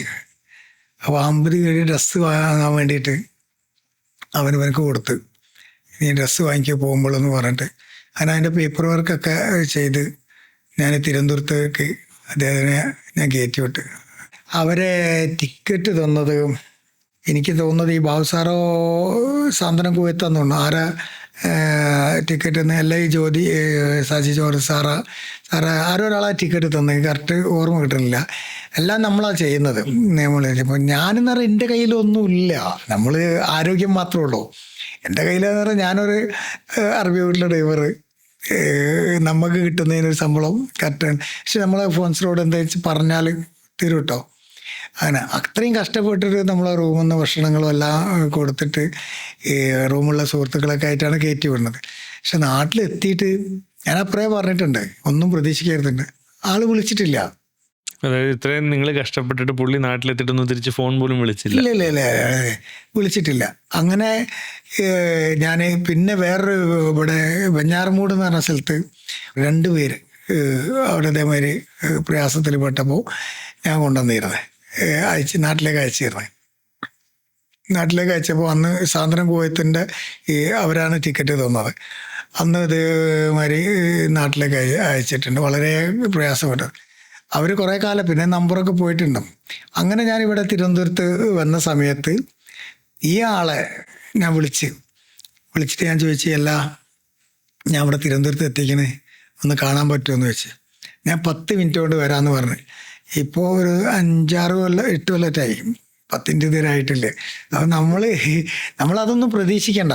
പക്ഷേ ഇത് ദൈവം അള്ളാഹു തരുന്ന ഒരു കണക്ഷൻ ഉണ്ട്. അത് വല്ലാത്തൊരു സുഖമാണ്. നമ്മൾ നാളെ അതാവാതിരിക്കട്ടെ, ആരും ഒരു പ്രയാസത്തിൽ ആരും പെടാതിരിക്കട്ടെ. അപ്പോൾ അങ്ങനെയുള്ള പ്രതീക്ഷിക്കാതെ ചെയ്യുന്നത് ഏറ്റവും നല്ലതാണ്. പക്ഷേ ബേസിക്കലി ഇപ്പുറത്തുനിന്ന് നമുക്കൊരു സ്നേഹം കിട്ടും. നമ്മൾ ഒരിക്കലും ഒരാൾ നമ്മളെ ചതിച്ചെന്ന് വിചാരിച്ചിട്ടൊന്നും ഇല്ല. നമ്മളിപ്പുറത്തുനിന്നൊരു സ്നേഹം നമുക്ക് കിട്ടും. അത് ഷുവറാണ് ഈ ഒരു കാര്യത്തിൽ. ഈ ബൈബിളിലൊരു ചൊല്ലുണ്ട്, ലൈക്ക് വലം കൈ ചെയ്യുന്നത് ഇടം കൈ അറിയരുത്. അതന്നെയാണ് ഖുറാനിലും പറയുന്നത്, അതിലും ഭഗവത്ഗീതയിലും പറയുന്നുണ്ട്. എല്ലാ മതഗ്രന്ഥങ്ങളൊക്കെ ഉഷാറാണ്, മനുഷ്യരാണ് പ്രശ്നമാണ്. നമ്മളിപ്പം കുറേ സഹായിക്കുന്ന ആൾക്കാരെ പറഞ്ഞു, ഒരുപാട് സപ്പോർട്ട് ചെയ്യുന്ന ആൾക്കാരെ പറഞ്ഞു. പക്ഷേ അതിൻ്റെ വേറെ വശമുണ്ട്, ലൈക്ക് ക്രൂരന്മാരായ നീചന്മാരായിട്ടുള്ള, ഇപ്പം നമ്മളിപ്പോൾ ഒത്തിരി സിനിമയിൽ, ഇപ്പം ആടുജീവിതം അതുപോലത്തെ സിനിമയിലൊക്കെ ഇപ്പം നമ്മളെ ഒരുമാതിരി വേറെ രീതിയിൽ ട്രീറ്റ് ചെയ്യുന്ന, അല്ലെങ്കിൽ വളരെ ക്രൂരമായി നമ്മളെ പീഡിപ്പിക്കുന്ന സ്പോൺസർമാർ ചിലപ്പോൾ കാണും, അല്ലെങ്കിൽ അറബികൾ കാണും. അങ്ങനെ എന്തെങ്കിലും എക്സ്പീരിയൻസ് ഇടയ്ക്ക് ഉണ്ടായിട്ടുണ്ടോ? അതായത് നമ്മൾ പോകുന്നത് നമ്മൾ ജോലിക്കാണ്. അതാദ്യം നമ്മൾ മനസ്സിലാക്കുക, നമ്മൾ പോകുന്നത് ജോലിക്കാണ്. ഇപ്പോൾ ഒരാൾ ഒരു സ്ഥലത്ത് ജോലി ചെയ്യുന്നുണ്ടെങ്കിൽ അവൻ്റെ ആദ്യത്തെ അവൻ ആ ജോലി ചെയ്ത് തുടക്കത്തിൽ തന്നെ അവൻ്റെ സീനിയർ, അതായത് 1 കൊല്ലം മുമ്പ് 1.5 കൊല്ലം മുമ്പ് അയാൾ അടുത്ത് ഉണ്ടാവും. അവൻ ആദ്യം തന്നെ പറഞ്ഞു കൊടുക്കുക, നീ ഈ ഒരു ജോലിക്കാണോ വന്നത് എന്നുള്ളതാ. നീ ഈ ജോലി എടുക്കാനാ പോയത്, ഈ അറബി കൺട്രിയിലേക്ക് വന്നത്, ഇതിന് നല്ല ജോലി എനിക്ക് കിട്ടില്ല, നീ എത്ര കൊടുത്ത്? ഭയങ്കര കഷ്ടമാണ് കേട്ടോ അവിടെ ശ്രദ്ധിക്കണം. ആ സ്പോൺസർ ശരിയില്ല, എന്ന് അടുത്ത വീട്ടിലേക്ക് ഈ ഫോൺസർ അവൻ കണ്ടിട്ട് പോലും ഉണ്ടാവില്ല. അവനായിരിക്കും ആദ്യത്തെ മെസ്സേജ് കൊടുക്കുക. അവൻ തളർന്ന് പിന്നെ അവൻ എൻ്റെ മനസ്സിലെന്താ, എങ്ങനെയെങ്കിലും ഇവിടുന്ന് ചാടണം, അല്ല നാട്ടിൽ പോകണം. ഞാൻ അറബി വീട്ടിലെ ഡ്രൈവറാ. എനിക്ക് ആദ്യം കുറച്ച് വിഷമം ഉണ്ടെങ്കിലും എല്ലാവരും മോശക്കാരല്ലല്ലോ. ഉമ്മൻ്റെ പാല് കുടിച്ചിട്ട് വളർന്ന മക്കളാണ് മലയാളികൾ. മറ്റുള്ളവർക്ക് അങ്ങനെ അല്ല എന്നല്ല കേട്ടോ പറഞ്ഞത്. ആ മലയാളികൾ സ്വന്തം മാതാവിനെ കൊല്ലുന്നില്ലേ, പിതാവിനെ കൊല്ലുന്നില്ലേ? അപ്പം എല്ലാ നാട്ടിലും ഉണ്ടാവും, ബേസിക്കലി എല്ലാ നാട്ടിലും. നമ്മൾ നന്നാവുക. ഞാൻ വിശ്വസിക്കുന്നത് എന്താ വെച്ചാൽ, ഞാൻ നന്നായി കഴിഞ്ഞാൽ ഞാൻ നല്ല വഴിക്ക് നടന്നോ, എനിക്ക് കിട്ടുന്നതൊക്കെ നല്ല വഴിക്കിൽ നല്ല സുഹൃത്തുക്കളാവും. എന്നോടൊരാൾ ലഹരി ഉപയോഗിക്കുന്ന ഒരാൾ പറഞ്ഞു കേട്ടിട്ടുണ്ട്. അവിടുന്ന് ലഹരി ഇപ്പോൾ ഭയങ്കരമാണ്, എല്ലാ നാട്ടിലും ലഹരി ഇതാണ്. ലഹരി ഉപയോഗിക്കുന്ന ഒരാൾ, ആ ആള് ഞാൻ അയാളെ കണ്ടിട്ടില്ല. ഒരു ദിവസം അയാളെ പെട്ടെന്ന് കണ്ടപ്പോൾ അയാൾ ലേശം മദ്യം കഴിച്ചിട്ടുണ്ട്. അപ്പോൾ ഞാൻ ആരെ വൈഫിനെ വിളിച്ചിട്ട് ഞാൻ ചോദിച്ചു, ഇങ്ങനെ ഉണ്ടോ, എന്താണ് ഇങ്ങനെ കഴിക്കുന്നതെന്ന് വെച്ചപ്പം വൈഫ് പറഞ്ഞു, നിങ്ങളൊന്ന് ശ്രദ്ധിക്കണം എന്ന് പറഞ്ഞു. ഞാൻ പറഞ്ഞു, ഞാൻ ശ്രദ്ധിക്കാൻ എന്താണ്, ഇങ്ങനെ ഇവിടുത്തെ നിയമം ഗൾഫ് കൺട്രിയിൽ നല്ല കറക്റ്റ് നിയമങ്ങളാണ്. കാരണം ആ നിയമം നമ്മളെ നാട്ടിലും വരണം. അതായത് തലക്കാലം കിട്ടുന്ന സുഖം അത് കുറച്ച് കിട്ടും. ഇപ്പം ഈ മദ്യത്തിന്റെ കാര്യം പറഞ്ഞപ്പോൾ എനിക്ക് ഈ അടുത്ത് കേട്ടൊരു സംഭവമാണ്, ഗൾഫ് കൺട്രീസിൽ ഇപ്പം മദ്യ ദുരന്തത്തിനെ പറ്റിയുള്ളൊരു കുറച്ച് വാർത്തകളൊക്കെ ഉണ്ട്. ലഹരി എല്ലാ നാട്ടിലും ഉണ്ട്. ഇപ്പോൾ അറബി കൺട്രിയിൽ അത് സ്ട്രോങ് ആണ്. ഇപ്പം ഒരു പ്രവാസി ഗൾഫിലേക്ക് കയറി പോകുന്ന സമയത്ത് അവനക്ക് ആദ്യം കൊണ്ടു കൊടുക്കുന്നത് ഇന്ന് വരെ കാണാത്ത ആളെയാണ്. ഒന്നില്ലെങ്കിൽ അച്ചാറ്, അല്ലെങ്കിൽ ഇറച്ചി. ഇതുവരെ ഇറച്ചി തിന്നില്ല എന്ന് വിചാരിക്കും, അവിടെ കൊണ്ടുവരാൻ. ആദ്യം ഒരു പ്രവാസി വരാൻ വെച്ചാൽ അവനോട് പറയാം, നീ രണ്ടിലും പോത്ത് കൊണ്ടുവരാമെന്നാണ് പറയാം. ആദ്യം പോത്ത് അവിടെ കിട്ടും, പൈസ കൊടുക്കേണ്ടി വരും. അപ്പോൾ ഈ ഇതിലൊക്കെ ഇന്ന് അച്ചാറിൽ നിങ്ങൾ കണ്ടില്ലേ, കഞ്ചാവും മറ്റു ലഹരികളൊക്കെ ആയിട്ട്. അപ്പം നമ്മളെ ശ്രദ്ധിക്കുക, നമ്മളൊരാളെ അധികം വിശ്വസിക്കേണ്ട. ഇപ്പം പ്രവാസ ലോകത്ത് ഭയങ്കര സ്ട്രോങ് ആണ്, കൂടി വരുന്നുണ്ട് എന്നാണ്. ആ ലഹരി കൂടി വരുന്നുണ്ട്. അതൊക്കെ ഇപ്പം നല്ലതായിട്ട് ചെക്കിങ് വരുന്നുണ്ട്, നല്ല ചെക്കിങ്ങാണ്. കാരണം അവർക്ക് അവരെ രാജ്യം നോക്കണ്ടേ. നമ്മൾ ഒരാളെ വിശ്വസിക്കാതെ അവിടെ കൊണ്ടുപോകുന്ന സാധനങ്ങളൊക്കെ നമ്മൾ ശ്രദ്ധിക്കുക. ഏജൻറ്റുകളും ട്രാവൽസുകളും പല ഇതിലും ഡ്രസ്സിലും മുമ്പൊക്കെ കേട്ടില്ലേ, ഡ്രസ്സിൻ്റെ ഉള്ളിലായിട്ട് സോക്സിൻ്റെ ഉള്ളിലായിട്ട് അവിടെ ഇതായിട്ട് ഇതിനായിട്ടുള്ള ഇപ്പം പല ആളുകളുണ്ട്. അതേമാതിരി അവിടുന്ന് ഗോൾഡ് കൊണ്ടുവരുന്നത് പല ഇതായിട്ടുണ്ട്. ഇപ്പം ഞാൻ തന്നെ വരുന്നത് എൻ്റെ ഒരു പാൻറ് സർട്ടിഫിക്കറ്റ് ആയിരുന്നു. ഞാൻ വരുന്ന സമയത്ത് ഒരു ദിവസം ഞാൻ ഒരു പേഷ്യൻറ്റിനായിട്ട് വരുന്ന സമയത്ത് അന്ന് ഒരു ബോഡിയുണ്ട്. ബോഡീൻ്റെ കമ്പനിയിൽ നിന്ന് ഒരു സ്റ്റാഫുണ്ട്. ഞാൻ ഉള്ളിലേക്ക് കയറി കഴിഞ്ഞതിൻ്റെ സുഖനെ കാണുന്നില്ല. അപ്പോൾ ഞാൻ അവിടെ ഈ പേഷ്യൻ്റായിട്ട് ഞാൻ നിൽക്കുക, വീൽ ചെയറും പിടിച്ചിട്ട് അതിനല്ല. അപ്പോൾ ഒരു സാറ് പോലീസ് ഉദ്യോഗസ്ഥന് ഞാൻ പറഞ്ഞു, എൻ്റെ കൂടെ ആളുണ്ട് എന്ന് തന്നെയാണ്. അപ്പോൾ സാറിനെ കൂട്ടിക്കൊണ്ട് ആണ്ട് നിൽക്കുമ്പോൾ ഇവൻ്റെ കയ്യിൽ ബിസ്ക്കറ്റ്, ആരുടെ എൻ്റെ കൂടെ ഈ മരിച്ച ബോഡീൻ്റെ കൂടെ വരുന്ന കമ്പനി സ്റ്റാഫിൻ്റെ കയ്യിൽ ആരോ കൊടുത്താണല്ലോ ഇത് എന്താ നാട്ടിലെത്തിക്കാൻ. അപ്പം തന്നെ ഞാൻ അവിടെ ഫോണിനെ വിളിച്ചിട്ട് മറ്റവനവിടെ വരുത്തിച്ചിട്ട് റിട്ടേൺ കൊണ്ടു കൊടുത്തു. ആ സാറ് അത്രയും അവിടുത്തെ ആ ഹെൽപ്പ് ചെയ്ത് അവിടുത്തെ ഉദ്യോഗസ്ഥന്മാരെ ആ ഒരു ഹെൽപ്പിങ് കൊണ്ട് തിരിച്ചു കൊണ്ടു കൊടുത്തു. ഞാൻ അവനോട് നല്ല ചീത്ത പറഞ്ഞേ, ഒരു ബോഡീൻ്റെ കൂടെ ബോഡി വേറെ പോകുന്നത് നമ്മളതിൻ്റെ കൂടെ ആ വീട്ടിലേറെ സമാധാനിപ്പിക്കാൻ ഇപ്പം ചില ആളുകൾ കമ്പനികളൊക്കെ ആളെ പറഞ്ഞേക്കും. അപ്പോൾ അവരോട് അവർ സുഹൃത്ത് പറയും, നീ ഏതായാലും പോവല്ലേ, ഇതെന്ന് കൊണ്ടുവരാൻ പറ്റുന്ന സംഗതികളുണ്ട് എന്നോട്, നമുക്ക് ഇത്ര ഗ്രാം കൊണ്ടുവരാമെന്ന് പറയും. അതുപോലും ഞാൻ കൊണ്ടുവരില്ല. എൻ്റെ ഒരു പാൻറ് ഷർട്ട് ഞാൻ ലഗേജ് ഉണ്ടാവില്ല കഴിയുന്നത് ഒരു പേഷ്യൻറ്റിനെ കൊണ്ടുവരും. നമ്മളൊരു കാര്യം ഏറ്റെടുത്താൽ അത് ഭംഗിയിൽ ചെയ്യുക, അല്ലെങ്കിൽ അത് ചെയ്യാതിരിക്കുക. പൊതുപ്രവർത്തനം ചെയ്യണമെന്നും നിർബന്ധമൊന്നുമില്ലാതോ. ഇപ്പം ഈ അടുത്ത് നടന്ന ചില പ്രശ്നങ്ങൾ ഉണ്ടായിരുന്നല്ലോ, ഹസ്ബൻഡ് വൈഫിനെ കൊന്ന ഒരു സംഭവം കുവൈറ്റിൽ നടന്നു. രണ്ടാളും ഭാര്യ ഭർത്താക്കന്മാരെ മരണപ്പെട്ടതാണ്. ഒക്കെയാണെന്ന് തോന്നുന്നല്ലേ അത് ഡീൽ ചെയ്ത്? അല്ല, അത് നമ്മുടെ സംഘടനൻ്റെ ആളുകളാണ് ചെയ്തത്. അതിൻ്റെ ബോഡി കാണിച്ചു കൊടുക്കാനും അതിൻ്റെ മോർച്ചറിയിലൊക്കെ ഞാൻ ഉണ്ടായിരുന്നു. ഇപ്പം എന്ന് പറഞ്ഞാൽ ബോഡീൻ്റെ വർക്ക് ചെയ്യാൻ ഒത്തിരി പേരുണ്ട്. അതായത് ഇപ്പോൾ മരണപ്പെട്ട് കഴിഞ്ഞാൽ ഇഷ്ടം പോലെ ആളാ ഇത് ചെയ്യാൻ. മുമ്പൊന്നും ഇത്ര ആളില്ലായിരുന്നു, ഇപ്പോൾ ഇഷ്ടംപോലെ ആളുകൾ ചെയ്യട്ടോ. ബോഡി എത്രയും പെട്ടെന്ന് നാട്ടിൽ പോയിക്കോട്ടെ ചെയ്യണേ. പക്ഷെ നമ്മളൊന്നും ഓർക്കണം, നമുക്കറിയാതെ നമ്മൾ ആ ഒരു കേസ് ഏറ്റെടുക്കരുത്. ഇപ്പോൾ ഞാൻ എൻ്റെ ഒരു ഫ്രണ്ട് ബാബു എന്ന് പറഞ്ഞ പൊന്നാണിയുള്ള ഇത് 11/10 10 മണിക്കേറ്റാണ് മരണപ്പെട്ടത്. അതിൻ്റെത് ഒരു ലീവില്ല സമയത്ത് 2-ാം പെരുന്നാൾക്കറ്റ് നമ്മൾ അന്നത്തെ രാത്രിത്തെ 10 മണീൻ്റെ ഒരു എയർ ഇന്ത്യക്കാണ്, എക്സ്പ്രസ്സിനാണ് അത് വിട്ടത്. ഇതിൻ്റെ റൂട്ട് അറിയുന്ന പോലെ വിടും. ഇപ്പോൾ ഞാൻ കുറേ ആളെ ഇതിൻ്റെ ഫീൽഡിലേക്ക് കൊണ്ടുവന്നിട്ട് പഠിപ്പിച്ചു കൊടുത്തിട്ടുണ്ട്. ഞാനൊക്കെ മുമ്പ് ഇതിൻ്റെ കാര്യങ്ങൾ അറിയാൻ വേണ്ടിയിട്ട് കരഞ്ഞിട്ടുണ്ട്. കാരണം മരണപ്പെട്ടു പോയിട്ട് നമ്മളെ ഇവർ മാറ്റി നിർത്തും. സംഘടന ലെവലിൽ തന്നെയുള്ള ആളുകൾ, അതായത് ഞാനാണല്ലോ ഇതിൻ്റെ ആള്, മറ്റവനെങ്ങനെ ചെയ്യുക? എനിക്കാണല്ലോ അതിൻ്റെ പേര് എല്ലാത്തിലും ഉണ്ട് എന്ന് പേര് വരാൻ വേണ്ടി മാത്രം ചെയ്തു. അതൊരു ബേസിക്കലി ഒരു ശവശരീരത്തിന്റെ പേരിൽ അവർ അടി ഉണ്ടാക്കുന്ന കൂട്ടരാണല്ലേ. പറയാൻ പാടില്ല, എന്നാലും ഞാൻ പറയണേ, ഞാൻ ഹോസ്പിറ്റലിൽ പോകുന്ന, എൻ്റെ ഫ്രീ ടൈമിൽ ഞാൻ ഹോസ്പിറ്റലിൽ പോകുന്ന ആളാണ്. അത്ര ഒരുപാട് പോയിട്ടുണ്ട്. 1-2 വരലോണ്ട് നിന്ന ഫോട്ടോസേ എൻ്റെ നിങ്ങൾ കാണുള്ളൂ. അതന്നെ നമ്മൾ പെട്ടുപോയിട്ടോ അല്ലെങ്കിൽ സംഘടനക്ക് വേണ്ടിയിട്ടോ ആ ഒരു ഇതിലോ ഫോട്ടോ കാണുള്ളൂ. അല്ല, എൻ്റെ ഒരു ഫോട്ടോ നിങ്ങൾ കാണിച്ചിട്ടില്ല. എന്നോടൊരു മാധ്യമ പ്രവർത്തനം ചോദിച്ചിരുന്നു, സലീം ഖാൻ നിങ്ങളെങ്ങനെ അതിന് ടൈം കണ്ടെത്തില്ല എന്ന് വെച്ച്. ഞാൻ പറഞ്ഞു, നിൻ്റെ അനിയനിക്ക് ബ്ലഡ് വേണമെന്ന് പറഞ്ഞാൽ നീ എന്താ ചെയ്യാന്ന് വെച്ച്. ഞാൻ പറഞ്ഞു, ലീവാക്കിയിട്ട് പോയി ചെയ്യുന്നു. ഞാൻ പറഞ്ഞു, മറ്റുള്ള മനുഷ്യർ എൻ്റെ കുടുംബമാണ്, അങ്ങനെ കണ്ടാൽ മതി എന്ന് പറഞ്ഞു. നമ്മളാരെയല്ല, നമുക്ക് ചെയ്യുന്ന നല്ല. ഇപ്പം സംഘടനയിൽ ഏത് സംഘടന ആയിക്കോട്ടെ, രാഷ്ട്രീയ സംഘടന ആയിക്കോട്ടെ, മറ്റ് സംഘടന ആയിക്കോട്ടെ, അതിലൊക്കെ വരലോണ്ട് തന്നെ നല്ല നല്ല പ്രവർത്തകരുണ്ടാവും. ആ ആളുകളൊന്നും ഇവർ പുറത്ത് കൊണ്ടുവരില്ല. ഇവർ കോട്ടും സൂട്ടും ഇട്ടിട്ട് ഞങ്ങളാണ് ഇതിൻ്റെ ആൾക്കാർ, ആ സ്റ്റേജിൽ ഇരുന്നിട്ട് ഞങ്ങളാണ് ഇന്നത് ഞങ്ങൾ ചെയ്തു. ആ സംഘടനയിലോ ആ ബേസിക്കിലോ ഏതൊരു ചെറിയൊരു സംഘടന ആയിക്കോട്ടെ, അതിലൊക്കെ നല്ല നല്ല പ്രവർത്തകരുണ്ടാവും, നല്ല കഴിവുള്ളത്. അതൊക്കെ സാധാരണക്കാരുണ്ടാവും, അന്നന്ന് ജോലി ലീവാക്കി പോകുന്നവരുണ്ടാവും. അവരൊന്നും ഈ സംഘടനക്കാർ നേതൃത്വത്തിലേക്ക് കൊണ്ടുവരിക. അല്ലെങ്കിൽ അവർ പറഞ്ഞ അതാണ് ബേസിക്കലി. ഇപ്പോൾ നമ്മളൊരു സംഘടനയിലുണ്ടെങ്കിൽ ആ സംഘടന പറയണത് ചെയ്യണോ? നമ്മളിപ്പോൾ അങ്ങനെ ജീവിക്കാൻ പറ്റുമോ? പൊതുപ്രവർത്തനം എന്ന് പറഞ്ഞിട്ടുണ്ടെങ്കിൽ ഒരാൾ സ്വതന്ത്രമായിട്ട് ചെയ്യണമല്ലേ, അല്ലെങ്കിൽ ഇതിനെ കാശി വാങ്ങി ചെയ്യണം. ഇപ്പോൾ കാശി വാങ്ങി ചെയ്യുന്നതെന്ന് പറഞ്ഞിട്ടുണ്ടെങ്കിൽ, ഇപ്പം ഒരാൾ എന്നെ വിളിച്ചിട്ട്, ഇപ്പം ഞാനിങ്ങനെ ചെയ്യുമ്പോൾ, ഞാനിപ്പോൾ എൻ്റെ വണ്ടി എൻ്റെ ടൈമാണ് ഞാൻ ഫ്രീ ആയിട്ട് ചെയ്യുന്നത്. എനിക്കിപ്പോൾ ഒരാൾ ഒരു കുറച്ച് പൈസ, വളരെ ഒരു 10 ഉറുപ്യ ഇന്ത്യൻ പൈസ കൂട്ടിക്കൊടുങ്ങനെ ഒരു 10 ഉറുപ്യ തരാമെന്ന് വിചാരിച്ചോ, അതെനിക്ക് വാങ്ങുന്നത് പറ്റില്ല. പക്ഷേ ഇതൊക്കെ ചെയ്തിട്ട് ചില സംഘടനകൾ അവർ പോയിട്ട് അവരെ പ്രോഗ്രാമിൽ നടക്കുകയാണ്. ആ നടക്കുന്ന സമയത്ത് ഈ കമ്പനികളിൽ ചെന്നിട്ട് അവർ പിരിവ് വാങ്ങും. ഞാൻ പണ്ട് നിങ്ങളെ സഹായിച്ചല്ലേ, ആ പേര് പറഞ്ഞിട്ട് അങ്ങനെ പറയണ്ട, അവര് പോയാൽ തന്നെ തരൂ.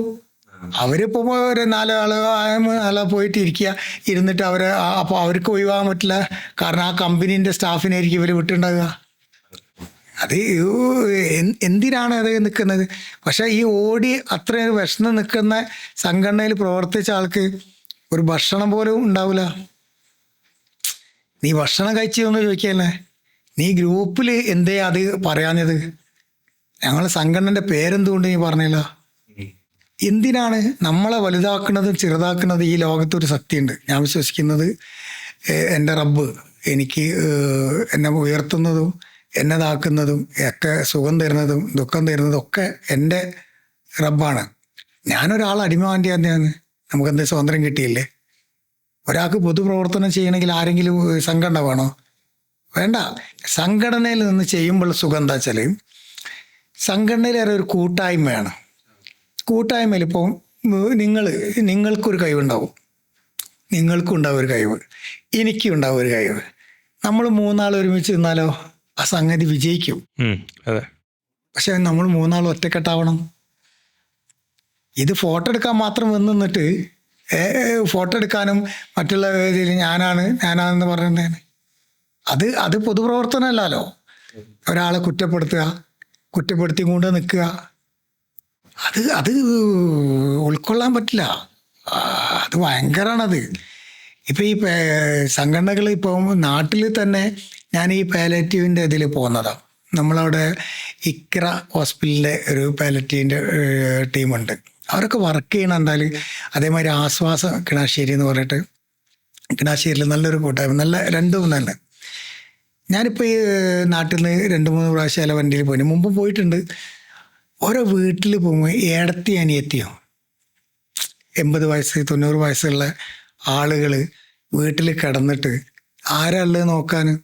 ചില വീട്ടിലൊക്കെ കിടന്നിട്ട് പറഞ്ഞാൽ ഇപ്പം അടുത്തൊന്ന് കണ്ടു പറഞ്ഞാൽ ശരീരത്തിൽ മുറിവ് വരെ വന്നിട്ടുള്ള ഒന്ന് ബാത്റൂമിൽ പോകാനോ. നമ്മൾ ഈ അഹങ്കാരം ഒന്ന് കിടന്നാൽ കഴിഞ്ഞില്ലേ, അത് കഴിഞ്ഞ്, എല്ലാ അഹങ്കാരങ്ങളും കഴിഞ്ഞ്. നമുക്ക് ആരോഗ്യമുള്ള സമയത്ത് നമ്മൾ വെല്ലുവിളിച്ചിട്ടുണ്ടാവും, അതൊക്കെ കിടന്നാൽ കഴിഞ്ഞ്.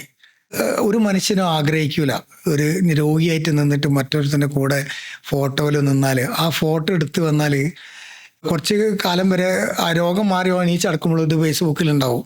അവരുടെ ആത്മാഭിമാനത്തിനാണ് നമ്മൾ ആ എടുത്ത് പരസ്യമാക്കുന്നത്. എന്തിനാണ്? ഞാൻ അത്രയും കൊണ്ടുവന്ന ആളുകളെ കൊണ്ടുവന്നിക്കണേ, ഞാൻ അത്രയും ആളുകളെ കൊണ്ടുവന്നിക്കണ, അത്രയും ആളെ കയറ്റി അയച്ചിട്ടുണ്ട്. ഞാൻ എടുത്തിട്ടില്ല, എൻ്റെ മൊബൈലുണ്ട് കേട്ടോ. ഞാൻ എടുത്ത് വെച്ചിട്ട് എൻ്റെ മൊബൈലിൽ ഞാനത് ഇടയ്ക്കിടയ്ക്ക് നോക്കുമ്പോൾ എനിക്ക് ഞാൻ എന്തെങ്കിലും തെറ്റിലേക്ക് പോകുന്നത് തിരുത്താൻ എനിക്ക് കഴിയുന്നുണ്ട്. ഒരു ദിവസം ഞാൻ നേരത്തെ പറഞ്ഞ ആ ഗാന്ധി ഭവനിലെ കൊണ്ടുവരുന്ന ഒരു ഉമ്മ തിരുവനന്തപുരത്ത് ഇറങ്ങിയപ്പം ഗാന്ധി ഭവനിലെ വണ്ടി വന്നിരുന്നു. അതിൽ കുറച്ച് കുട്ടികൾ, നല്ല സ്റ്റുഡൻസുകൾ, നല്ല ഇതുള്ള. അപ്പോൾ ഫ്ലൈറ്റ് ഇറങ്ങുന്നതിന് മുമ്പ് തന്നെ എൻ്റെ ഫോൺ ഓഫായി പോയി. ബെഡിൽ കിടത്തി കൊണ്ടുവന്നതാണ്. അന്ന് എൻ്റെ കൂടെ കുവൈത്തിൽ നിന്ന് വന്നൊരു ലേഡി ഉണ്ടായിരുന്നു, ഒരു ചോക്ലേറ്റിൻ്റെ കമ്പനി. അവരുടെ നമ്പർ എൻ്റെ അടുത്ത് മിസ്സായി, പേരൊന്നും ഓർമ്മയില്ല. അവരെൻ്റെ കൂടെ ഉണ്ടായിരുന്നു. കാരണം എൻ്റെ ഫോൺ ഓഫായല്ലോ. അപ്പോൾ അവരെ ഫോണിന് വിളിച്ചിട്ട് അങ്ങനെ ഇവർ വന്ന ആംബുലൻസ് അവിടെ വണ്ടി അവിടെ കാത്തു നിൽക്കുന്നുണ്ട്. ഞാൻ അവിടെ എത്തിയ നോക്കി തന്നെ അതിലൊരു പ്രായമുള്ള ആൾ, എത്ര പ്രാവശ്യമായി നിങ്ങളെ വിളിക്കണത്, എന്താ ഫോൺ എടുക്കാത്തതിന് ഭയങ്കര ഷൗട്ട് ചെയ്ത് തന്നെ. കുവൈത്തുനിന്ന് ഈ പേഷ്യൻറ്റിനേറ്റ് അവർക്ക് അത്രയും കഷ്ടപ്പെട്ട് എന്തെങ്കിലും ഒരു പ്രതിഫലം വാങ്ങാതെ ഞാൻ നാട്ടിൽ കൊണ്ടുവന്നിട്ട് ഞാൻ അപ്പം തന്നെ ആ സ്പോട്ടിൽ നിന്ന് പറഞ്ഞു, ആ മക്കളുണ്ടേനെ, ഒരു കുറച്ച് പിള്ളേരുണ്ടേനെ, നല്ല വളണ്ടിയേഴ്സ്, അവരോട് പറഞ്ഞ് ഇദ്ദേഹത്തിൻ്റെ മാതിരികൾ പ്രവർത്തിക്കരുത് കേട്ടോ. നിങ്ങൾ ആദ്യം ചോദിക്കേണ്ടത് ഫോണിൽ ബാറ്ററി ഉണ്ടോ, ഫോൺ എന്താണ് ഓഫായെന്നൊന്ന് ചിരിച്ചും കൊണ്ട് ചോദിച്ചാൽ അത് അത്രയും നന്നായിരിക്കുന്നു. ഞാൻ ആ കുട്ടികളോട് പറഞ്ഞു. വല്ലാത്ത ഒരു അവസ്ഥയാണ്. ആ ഉമ്മ മരണപ്പെട്ടു എന്താണെന്നുള്ളതല്ല, കാരണം അവിടുത്തെ നമ്പറൊന്നും എൻ്റെ ഇല്ല.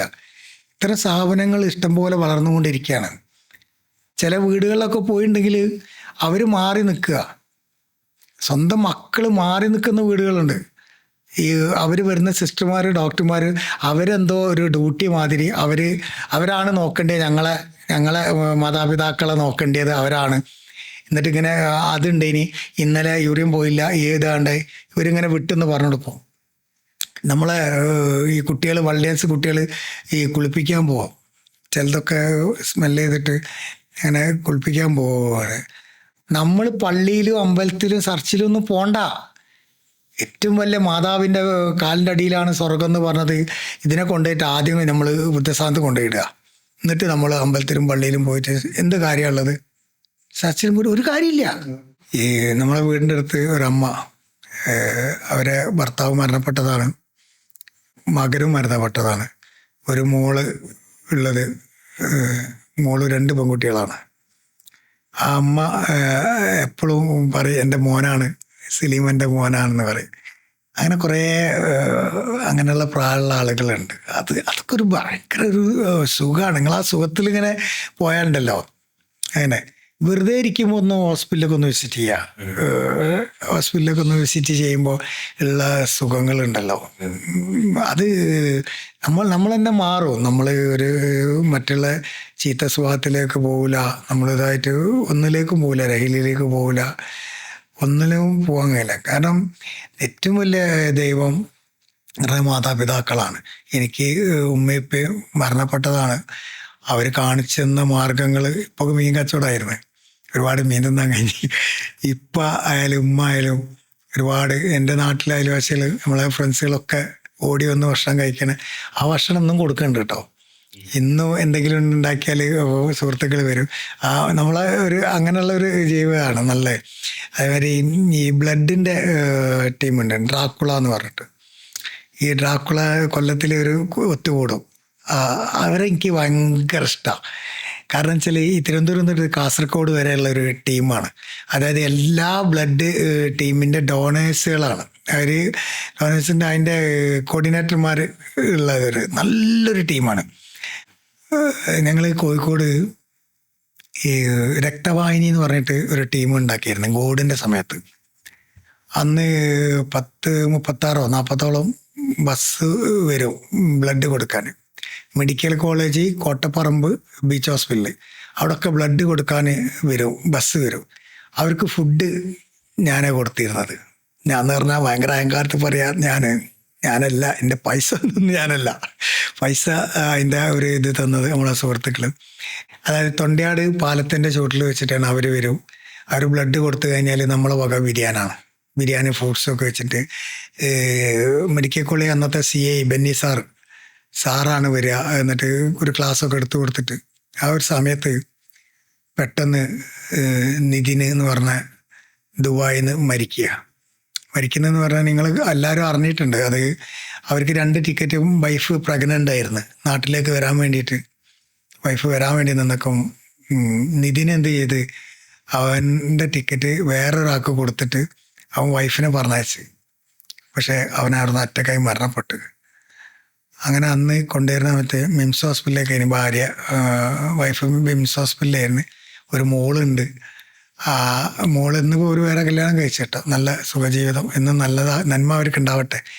അവരച്ഛനേക്ക് മരിക്കുന്നതിൻ്റെ 2 ദിവസം മുമ്പേ അച്ഛനക്കൊരു വോയിസ് ഇട്ടിട്ടുണ്ട്. ഇങ്ങനെ ഒരു സലീംക്ക എന്ന് പറഞ്ഞ ആളാണ് ബ്ലഡ് കൊടുക്കുന്നവർക്ക് ഫുഡ് കൊടുക്കുന്നത്, അച്ഛനൊന്ന് കാണട്ടവരെന്ന് പറഞ്ഞിട്ടുണ്ട്. അങ്ങനെ medical college, Kozhikode medical college അന്ന് അവിടുത്തെ സൂപ്രണ്ട് എന്നോട് പറഞ്ഞായിരുന്നു ഒരു ബ്ലഡ് ബാങ്കിലേക്കൊരു ഫ്രിഡ്ജ്. ഞാൻ ചോദിച്ചിങ്ങനെ എന്താ വേണ്ടി വെച്ചപ്പോൾ ഫ്രിഡ്ജ് വേണം, കാരണം ബ്ലഡ് കൊടുക്കാൻ വരുന്നവർക്കൊരു ജ്യൂസ് അതിൽ തണുപ്പിക്കാൻ വെച്ചൊരു ഫ്രിഡ്ജ് വേണം. അന്ന് ഞാനേ ഇനിയായിരുന്നു വാങ്ങിച്ചു കൊടുത്തത്. അത് നമ്മളെ കുവൈത്തിലുള്ള ബാവുസാറ് തന്നെ, ഗ്ലോബൽ ഇൻ്റർനാഷണൽ ബാവുസാറ് തന്നെയാണ് വാങ്ങിച്ചു തന്നിരുന്നത്. അങ്ങനെ കൊടുത്ത് അവൻ്റെ പേരിൽ, നിതിൻ്റെ പേരിലാണ് കൊടുത്തത്. കാരണം വൈഫിനെ പറഞ്ഞയച്ചിട്ട്, കാരണം ബ്ലഡ് കൊടുക്കാൻ ഒരുപാട് ഇതില്ലേ. അപ്പോൾ അതിൻ്റെ ഒരു ഒത്തുകൂടുന്ന ടീമാണ് ഡ്രാക്കുള. വർഷത്തിലൊന്ന് ഒത്തുകൂടും. ഇപ്പം മലപ്പുറത്ത് ഇനി അതിൻ്റേത് കിടന്നു. അതിൻ്റെ ഒക്കെ ഈ കുറച്ച് ഫുഡുകളും ഇതൊക്കെ തന്നെ. ഇപ്പം മലപ്പുറത്ത് നമ്മളെ ഫിലിപ്പ് സാറില്ലേ, ഫിലിപ്പ് മുമ്പാട്, നല്ല മോട്ടിവേഷൻ ക്ലാസ് എടുക്കുന്ന SI ആണ്. അടിപൊളി ക്ലാസ്സാണ് മയക്കുമരുന്നിനെ പറ്റിയിട്ട് എല്ലാത്തിനും അടിപൊളി ക്ലാസ് എടുക്കുന്നത്. അവർ പങ്കെടുത്തിരുന്ന് അവിടുത്തെ കളക്ടർ ഉണ്ടായിരുന്നു. അതൊരു ഒത്തുകൂടുതല.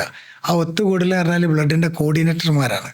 കോർഡിനേറ്റർമാരെന്ന് പറഞ്ഞിട്ട് ബ്ലഡ് കൊടുക്കുക. നിങ്ങളൊരു പരിചയം എനിക്കില്ല, നിങ്ങളൊരു പരിചയമില്ലാത്ത ഞാൻ നിങ്ങളെ ഒരു ഓപ്പറേഷൻ ഒരു മെസ്സേജ് കാണുമ്പോഴത്തേന് എൻ്റേത് അതാണ് ഞാൻ കൊടുക്കാമെന്ന് പറഞ്ഞിട്ട് അത്രയും കൊടുക്കുന്ന ഒരുപാട് പേരുണ്ട്. നമ്മളെ ഇതിൽ തന്നെ നമ്മളെ നാട്ടുകാരൊരു നൗഷാദ് ഉണ്ട്. ഓനൊക്കെ എന്ന് പറഞ്ഞാൽ ഒരുപാട് പേരെടുത്ത് പറയാൻ പറ്റില്ല. എൻ്റെ വീടിൻ്റെ അടുത്തുണ്ട് ഒരു 2 പേര് 100ഓളം ഇത് കൊടുത്തത്.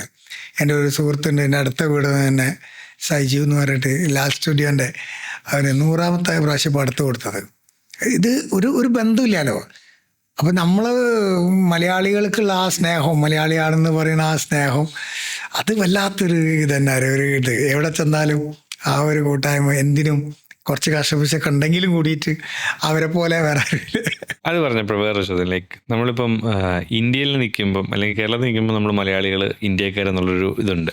പക്ഷെ നമ്മൾ വേറൊരു രാജ്യത്ത് പോകുമ്പം അവിടെ ഇന്ത്യക്കാരില്ല, പാകിസ്ഥാനികളില്ല. നേരത്തെയൊക്കെ പറഞ്ഞായിരുന്നു അതിനെപ്പറ്റി. ലൈക്ക് അവിടെ മനുഷ്യർ മാത്രമേ ഉള്ളൂ.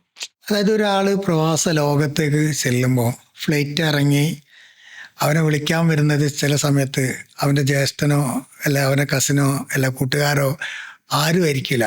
ചിലപ്പോൾ ഒരു പരിചയമില്ലാത്തൊരു വണ്ടിക്കാരനെ പറഞ്ഞേക്ക്. അതൊരു മലയാളിയാണെങ്കിൽ മലയാളി ആയിരിക്കും.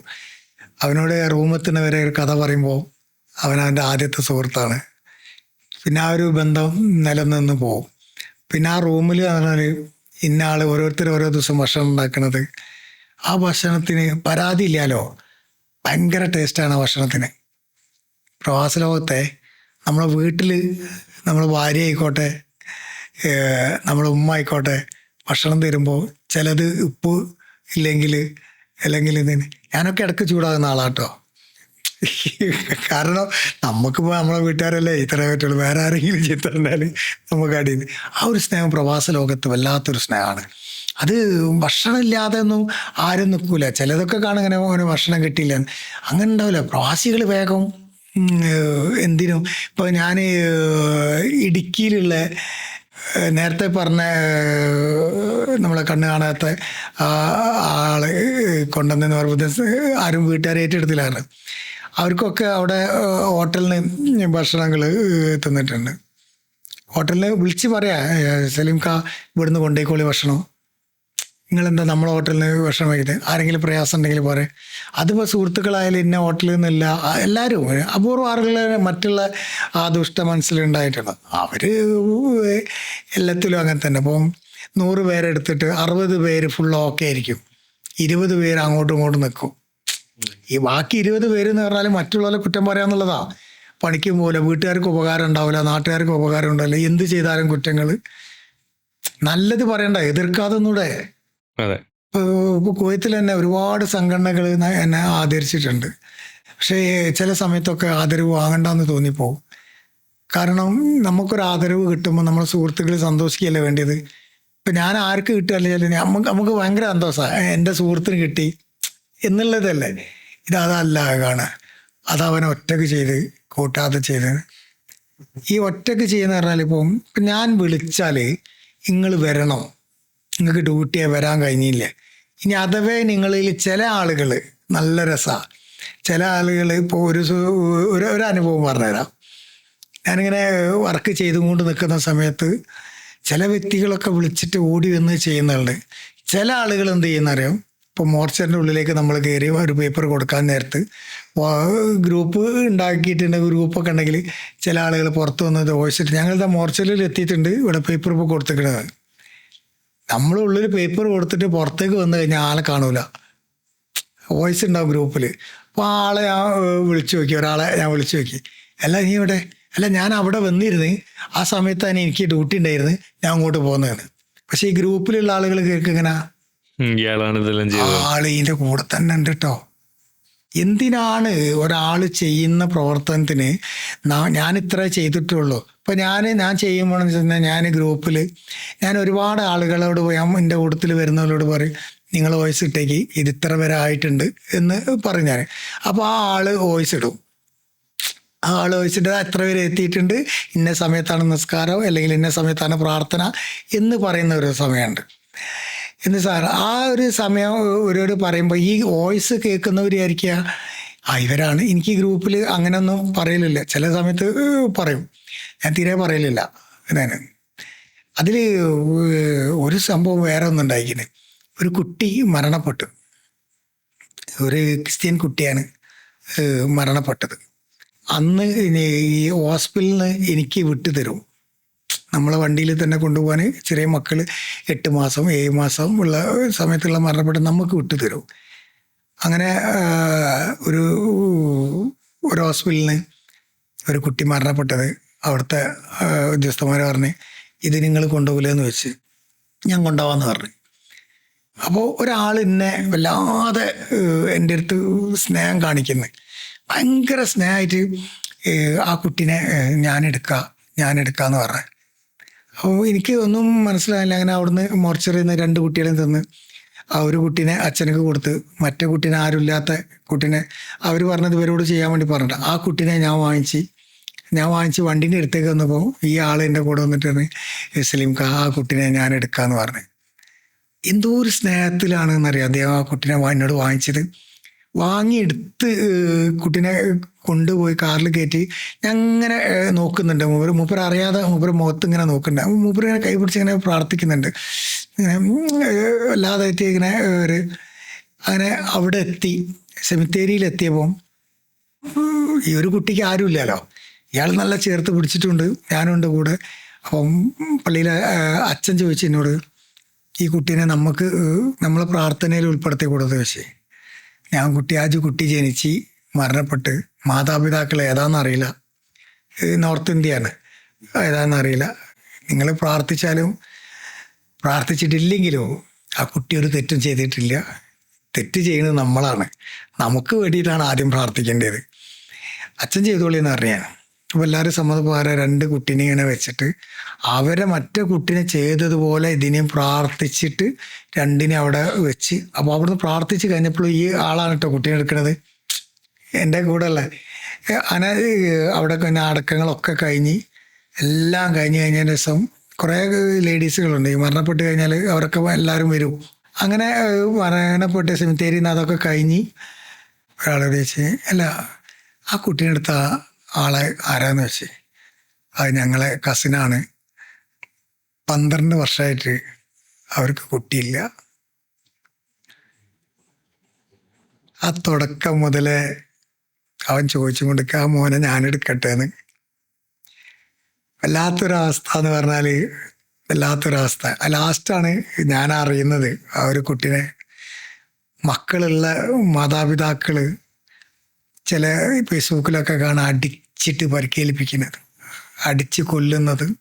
എന്തെങ്കിലും ഒന്ന് പറഞ്ഞിട്ടുണ്ടെങ്കിൽ നമ്മളൊക്കെ ദേഷ്യം വരുന്നുണ്ടെങ്കിലും കൂടിയിട്ട് അടിച്ചിട്ട് മക്കളെ മാതാപിതാക്കൾക്കും മക്കളെയും വേണ്ടാത്തൊരു കാലഘട്ടത്തിൽ ആവിക്കണമെന്നൊക്കെ തോന്നിപ്പോകുന്നത്. 12 വർഷം കഴിഞ്ഞതിന് ശേഷം ചിലപ്പോൾ ആ കുട്ടീനെ എടുത്തതിൻ്റെ പേരിൽ അവർക്കൊരു കുട്ടി ഉണ്ടാവട്ടെ എന്ന് ഞാൻ അന്ന് ഒരുപാട് പ്രാർത്ഥിച്ചിട്ടുണ്ട്. പിന്നെ അവരെ കണ്ടിട്ടില്ല, എന്താണെന്നൊന്നും അറിയില്ല. ഞാൻ ഒരുപാട് മക്കളെ കൊണ്ടുപോയിട്ട് സെമിത്തേരിയിൽ ചെയ്തിട്ടുണ്ട്. ഈ ഇടയ്ക്ക് കുവൈറ്റിലൊരു തീപിടുത്തം നടന്നില്ലായിരുന്നു, ഒരു ഫ്ലാറ്റിൽ കുറേ പേര് മരിച്ചു. അതെന്താ സംഭവം? അത് ഇക്കായിരുന്നല്ലോ അതിനകത്ത് കൂടുതലും നിന്ന് കാര്യങ്ങൾ ചെയ്തത്. അതായത് കുവൈത്തിൽ അന്നത്തെ രാവിലെ അന്നത്തെ ഒരു ദുഃഖം എന്ന് പറഞ്ഞാൽ ഇന്നും ഒരു പ്രവാസിയും അത് മറക്കൂല.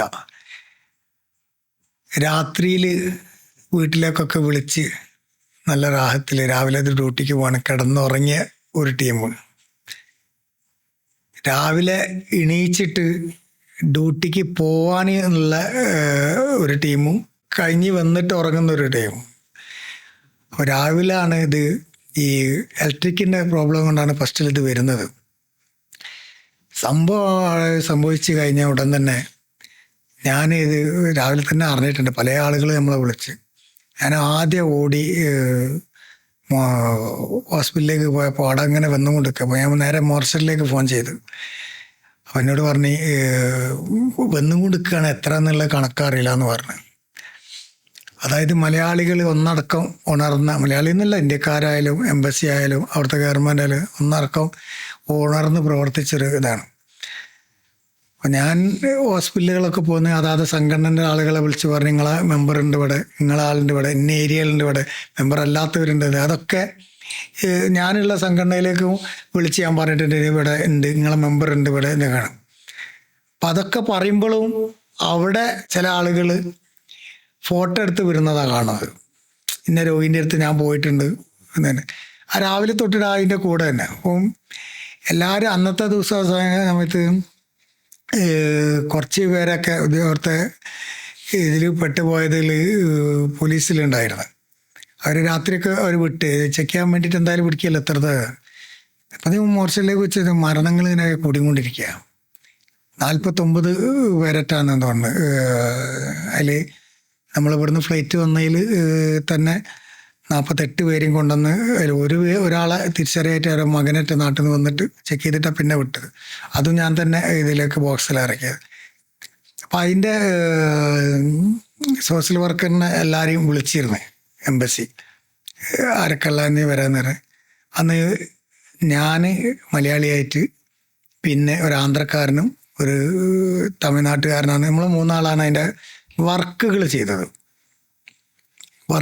അപ്പോൾ ഞാൻ എൻ്റെ സംഘടനേൻ്റെ ഇതിൽ ഉള്ള അന്നൊന്നും സംഘടനയിൽ ഇങ്ങനെ വർക്ക് ചെയ്യുന്നില്ല, വേറെ തന്നെയാണ് നമ്മൾ സംഘടന ബേസിൽ പ്രവർത്തിക്കുന്നില്ല. അതായത് അതിലൊരാൾ നമ്മൾ 3 ആളായിട്ട് ഞാൻ 2 ആളോട് പറയുന്നത് താഴത്തുനിന്ന് വന്ന് ഇതങ്ങനെ. അന്ന് താഴത്ത് വന്നിട്ട് ഇപ്പോൾ 2 ടീമുകൾ പോലും ഫേസ്ബുക്കിലൊക്കെ ഫോട്ടോ എടുത്ത് വിട്ട് ഒരു പേപ്പർ എഴുതുന്നത് ഞാനെല്ലാവരും വിളിച്ച് പറഞ്ഞിട്ടുണ്ട്. ഞാനാണ് ഇതിൻ്റെ വർക്ക് ചില എംബസി ഉദ്യോഗസ്ഥന്മാരെ പറഞ്ഞ് നമ്മളാണ് ചെയ്യുന്നത്. അങ്ങനെ ചെയ്ത് ബാക്കിയുള്ള ആരെങ്കിലും ഒന്ന് ഈ പേപ്പർ വർക്കിനില്ല. അതിൻ്റെ പേപ്പർ വർക്ക് ചെയ്തത് എംബസിയാണ്. എംബസിൻ്റെ കൂടെ നമ്മളുണ്ട്. എംബസിയാണത്. അതായത് ഒന്ന് മനസ്സിലാക്കിയാൽ മതി, കുവൈത്തിൽ മരണപ്പെട്ടാലും എല്ലാം തന്നെ ആര് ചെയ്താലും അതിന് എംബസിൻ്റെ സഹായം വേണോ? എംബസി ഇല്ലാതെ ഒന്നും ചെയ്യാൻ കഴിയില്ല.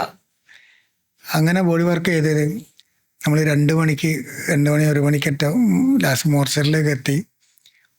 ബോക്സിലേക്ക് ഇറക്കണതിൻ്റെ ഒരു തല പിടിച്ചു കൊടുത്തത് ഇതിൽപ്പെട്ട ഒരാളാണ് ഞാൻ. അതിൽ മോർച്ചറിയിലുള്ള എല്ലാവരും അതിൽ ഉണ്ട്. പുറത്ത് ആരാണുള്ളത് എന്നൊന്നും എനിക്കറിയില്ല. ഞാൻ കണ്ടത് അതാണ്. പുറത്ത് ഹോസ്പിറ്റലുകളിൽ ഒരുപാട് സംഘടനയിലുള്ളവരും ഇല്ലാത്തവരൊക്കെ പ്രവർത്തിക്കുന്നുണ്ട്. എല്ലാവരും ആരാണ് മാക്സിമം ഒരാൾ മാറ്റി നിർത്താൻ പറ്റില്ല. കാരണം ഇത്തരം കാര്യങ്ങൾക്കൊക്കെ മുൻഗണന മലയാളികൾ തന്നെയാണ്. അതുകൊണ്ട് അത് ചെയ്യുന്നുണ്ട്. അപ്പോൾ എന്നെ എങ്ങനെ ചാനലുകാർ വിളിക്കുന്നുണ്ട്, പല ചാനലുകാരും വിളിക്കുന്നുണ്ട്. ഒന്നാമത് നമുക്കിത് പറയാൻ അറിയില്ല, എന്തിനാ നമ്മൾ ജയനാണെന്ന് അറിയില്ല. ഒരുപാട് ചാനലുകാർ എന്നെ വിളിച്ചിട്ടുണ്ട്. ഒരു ഇംഗ്ലീഷ് ചാനലിൽ ഒരു മാഡം വിളിച്ചിട്ടുണ്ട്, ഒന്ന് ലൈവ് വരുമെന്ന് പറഞ്ഞു. എനിക്കറിയില്ല മാഡം, ഞാൻ ഈ തിരക്കിലാന്ന് പറഞ്ഞു. അങ്ങനെ മോർച്ചിൻ്റെ ഉള്ളിൽ കയറിയപ്പോൾ എൻ്റെ ഫോൺ ഓഫായി പോയി. അങ്ങനെ രാത്രി 10 മണിക്ക് സുഹൃത്തുക്കളൊക്കെ വിളിക്കുന്നുണ്ട്. 10 മണി ഏതാമസ്ഥയായതും മുസം ബോക്സൊക്കെ റെഡിയായി. പിന്നെ ആംബുലൻസിൽ കയറ്റി ഇവിടുന്ന് മിലിറ്ററി ഫ്ലൈറ്റ് അതിന് വരുന്നത് VIP എയർപോർട്ടിൽ വന്ന് അവിടെ വരെ ഞാൻ പോയിട്ടുണ്ട്. അതെല്ലാം ക്ലിയർ ചെയ്ത് എംബസിൻ്റെ കൂടെ, എംബസിൻ്റെ ഉദ്യോഗസ്ഥന്മാരാണ് എന്നെ എംബസിയിലേക്ക് കൊണ്ടുവരുന്നത്. അവിടുന്ന് ഞാൻ നേരെ വീട്ടിൽ വന്നു. അപ്പോൾ പിറ്റേന്ന് ഒരു ചാനലിൽ ഏഷ്യാനെറ്റ് എന്നെ തുറന്തരം വിളിച്ച്, നമ്മൾ ഫ്രണ്ട്സുകളാണ്, അതിൽ 5 മിനിറ്റ് പറഞ്ഞു. നമ്മളെന്താ പറയേണ്ടത് ഏതാ, നമ്മൾ എല്ലാവരും ആകെ ടെൻഷനിലാണ്. കാരണം ഒത്തിരി പേര് ഹോസ്പിറ്റലിൽ കിടക്കുന്നുണ്ട്. ഹോസ്പിറ്റലിൽ ചില ആളുകളൊക്കെ ഞങ്ങളിതാ ഇത് നോക്കുന്നുണ്ട് എന്ന് പറഞ്ഞിട്ട് ഫോട്ടോസ് വരുന്നുണ്ട്. ഞാൻ അന്നപ്പോഴും ഒരു ഫോട്ടോ എൻ്റെത് കാണൂല. ഞാൻ വലിയൊരു സർട്ടിഫിക്കറ്റ് ഇതായിട്ട് പറയല്ല. എന്നെ പോലെ തന്നെ കുറേ ആളുകളുണ്ടാവും കേട്ടോ, ഫോട്ടോ എടുക്കാത്തത്, പ്രവർത്തിക്കുന്നത്, വലത്തെ കൈ കൊടുക്കുന്നതുണ്ട്. ആ വർക്ക് ഫുള്ള് അതിൻ്റെത് വല്ലാത്തൊരു ദുഃഖമുള്ള ഒരു സംഭവമായിരുന്നു. അതിൻ്റെ ഇത് ആ കുടുംബങ്ങൾക്ക് സമാധാനം കിട്ടുന്നത്. പിന്നെ കമ്പനി ചെയിൻ്റെയൊക്കെ പിന്നെ യൂസഫ് അലി സാറും കുവൈത്ത് ഗവൺമെൻറ്റൊക്കെ അതിന് സഹായങ്ങളും നല്ല കൊടുത്തിട്ടുണ്ട്. കാരണം അതായത് മരണം ഏത് സമയത്തുണ്ടോ എന്ന് വിശ്വസിച്ച് മുന്നോട്ട് പോകുന്നതാണ് ഞാനടക്കം. ഓക്കെ, അപ്പം ഇത്ര നേരം ഒരുപാട് ഇൻഫർമേഷൻസ് നമുക്ക് തന്നു. അതായത് ഒരു പ്രവാസ ജീവിതം എങ്ങനെ തുടങ്ങണമെന്നും അതെങ്ങനെ സൂക്ഷിച്ച് കൈകാര്യം ചെയ്യാമെന്നും നമ്മുടെ ലൈഫ് പ്രവാസ ജീവിതത്തിന് ശേഷമുള്ള ആ ഒരു ലൈഫ് നമുക്ക് എത്ര സേഫായിട്ട് ഹാൻഡിൽ ചെയ്യാമെന്നുള്ള ഒരു പ്രവാസി എന്നുള്ള നിലയിലാണത് സംസാരിച്ചത്. ഒരു അതോറിറ്റി അല്ലെങ്കിൽ ഒരു ഇതിൻ്റെ ഭാഗമായിട്ടല്ല, പക്ഷെ ഒരു സാധാരണ ഒരു പ്രവാസിയായിട്ട് ഇത്രയും എക്സ്പീരിയൻസിൽ നിന്നാണ് അതെല്ലാം പറഞ്ഞത്. നമ്മൾ ഇത്ര നാൾ പ്രവാസി എന്ന് വിചാരിച്ചിരുന്ന ആ പ്രവാസിയിൽ നിന്ന് ഇച്ചിരി വ്യത്യസ്തമായ വേറൊരു പ്രവാസ ജീവിതമാണ് ഇക്ക നമ്മുടെ മുന്നിൽ തുറന്നു കാണിച്ചത്. അതും വളരെ ചെറിയൊരു ജോലിയിൽ നിന്നുകൊണ്ട് വളരെ വലിയ കാര്യങ്ങൾ നാടിന് വേണ്ടി, അതും എംബസിയുടെ ഭാഗമായിട്ടാണ് ഇക്ക ജോലി ചെയ്തുകൊണ്ടിരിക്കുന്നത്. അല്ല, എംബസി എന്ന് പറഞ്ഞിട്ടുണ്ടെങ്കിൽ നമ്മൾ ഇന്ത്യൻ്റെ ഒരു അഭിമാനഘടകമാണ്. നമ്മൾ വ്യക്തികൾക്കല്ലല്ലോ പ്രധാനം, എംബസിക്കാണല്ലോ പ്രധാനം. അത് മറക്കാൻ പറ്റില്ലല്ലോ. അപ്പോൾ സലീമക്ക, താങ്ക് യു സോ മച്ച്. നമുക്ക് ഇത്രയും പറഞ്ഞു തന്ന, ഷെയർ ചെയ്ത, ഒരുപാട് വിഷമം ഉണ്ടാക്കുന്ന, ഹൃദയത്തിൽ തട്ടുന്ന ഒരുപാട് സംഭവങ്ങളും ഷെയർ ചെയ്തു. മറ്റൊരിടത്തും ഇതുപോലെ ഷെയർ ചെയ്തിട്ടില്ല എന്ന് തോന്നുന്നില്ലേ? അല്ല, ഞാൻ ഈ ഇതിൻ്റെ നേരല്ലേ കുവൈത്തിൽ മരണപ്പെട്ട് കഴിഞ്ഞാൽ പേപ്പർ വർക്ക് പെട്ടെന്ന് സ്പീഡായി ചെയ്യാനുള്ള അവിടുത്തെ ഉദ്യോഗസ്ഥന്മാരിൽ ഏത് മേഖലയിൽ പോയാലും പെട്ടെന്ന് ചെയ്യാൻ പറ്റുന്നൊരു മേഖലയാണ്. ഇപ്പം എല്ലാ ആളുകളും ഇതിനു വേണ്ടി സഹകരിക്കുന്നതാണ്. ഇതൊരു വ്യക്തിയായ ഞാനാണെന്ന് പറഞ്ഞാൽ അത് എൻ്റെ അഹങ്കാരമാണ്. ഒരു വ്യക്തിയല്ല, കൂട്ടായ്മ. ഇതിൽ നമ്മൾ എന്താ ചിലപ്പോൾ ഒരു ലീഡറായിരിക്കും, അത്രേ ഉള്ളത്. ഞാൻ ഈ ചാനൽ എന്നെ പല ആളുകളും വിളിച്ചിട്ടുണ്ട്, ഇതിൻ്റെ മുന്നേ വന്നിട്ടുണ്ടെങ്കിൽ കൂടിയിട്ട് ഞാൻ ഇത്ര മനസ്സ് തുറന്നിട്ട് സംസാരിച്ചിട്ടില്ല. കാരണം നിങ്ങൾ ജനങ്ങൾക്ക് വേണ്ടിയിട്ട് നല്ലൊരു മെസ്സേജ് ആർക്കെങ്കിലും ഉപകാരപ്പെട്ടിട്ട് ഒരു മനുഷ്യന് എന്നതിൽ കൂടെ ഒരു നല്ലൊരു ഇതാവുകയാണെങ്കിൽ എനിക്ക് തന്നെ കൂടുതൽ ഞാൻ ഇത് ഈ ചാനൽ കാണുമ്പോൾ എനിക്കിനി എന്തെങ്കിലും മാറ്റം വരുത്താനുണ്ടോ, എൻ്റെ എന്തെങ്കിലും തെറ്റുണ്ടെങ്കിലും തിരുത്താലോ. അപ്പോൾ താങ്ക് യു സോ മച്ച് ഇക്ക. Thank you so much for being part of this. Thank you. Okay.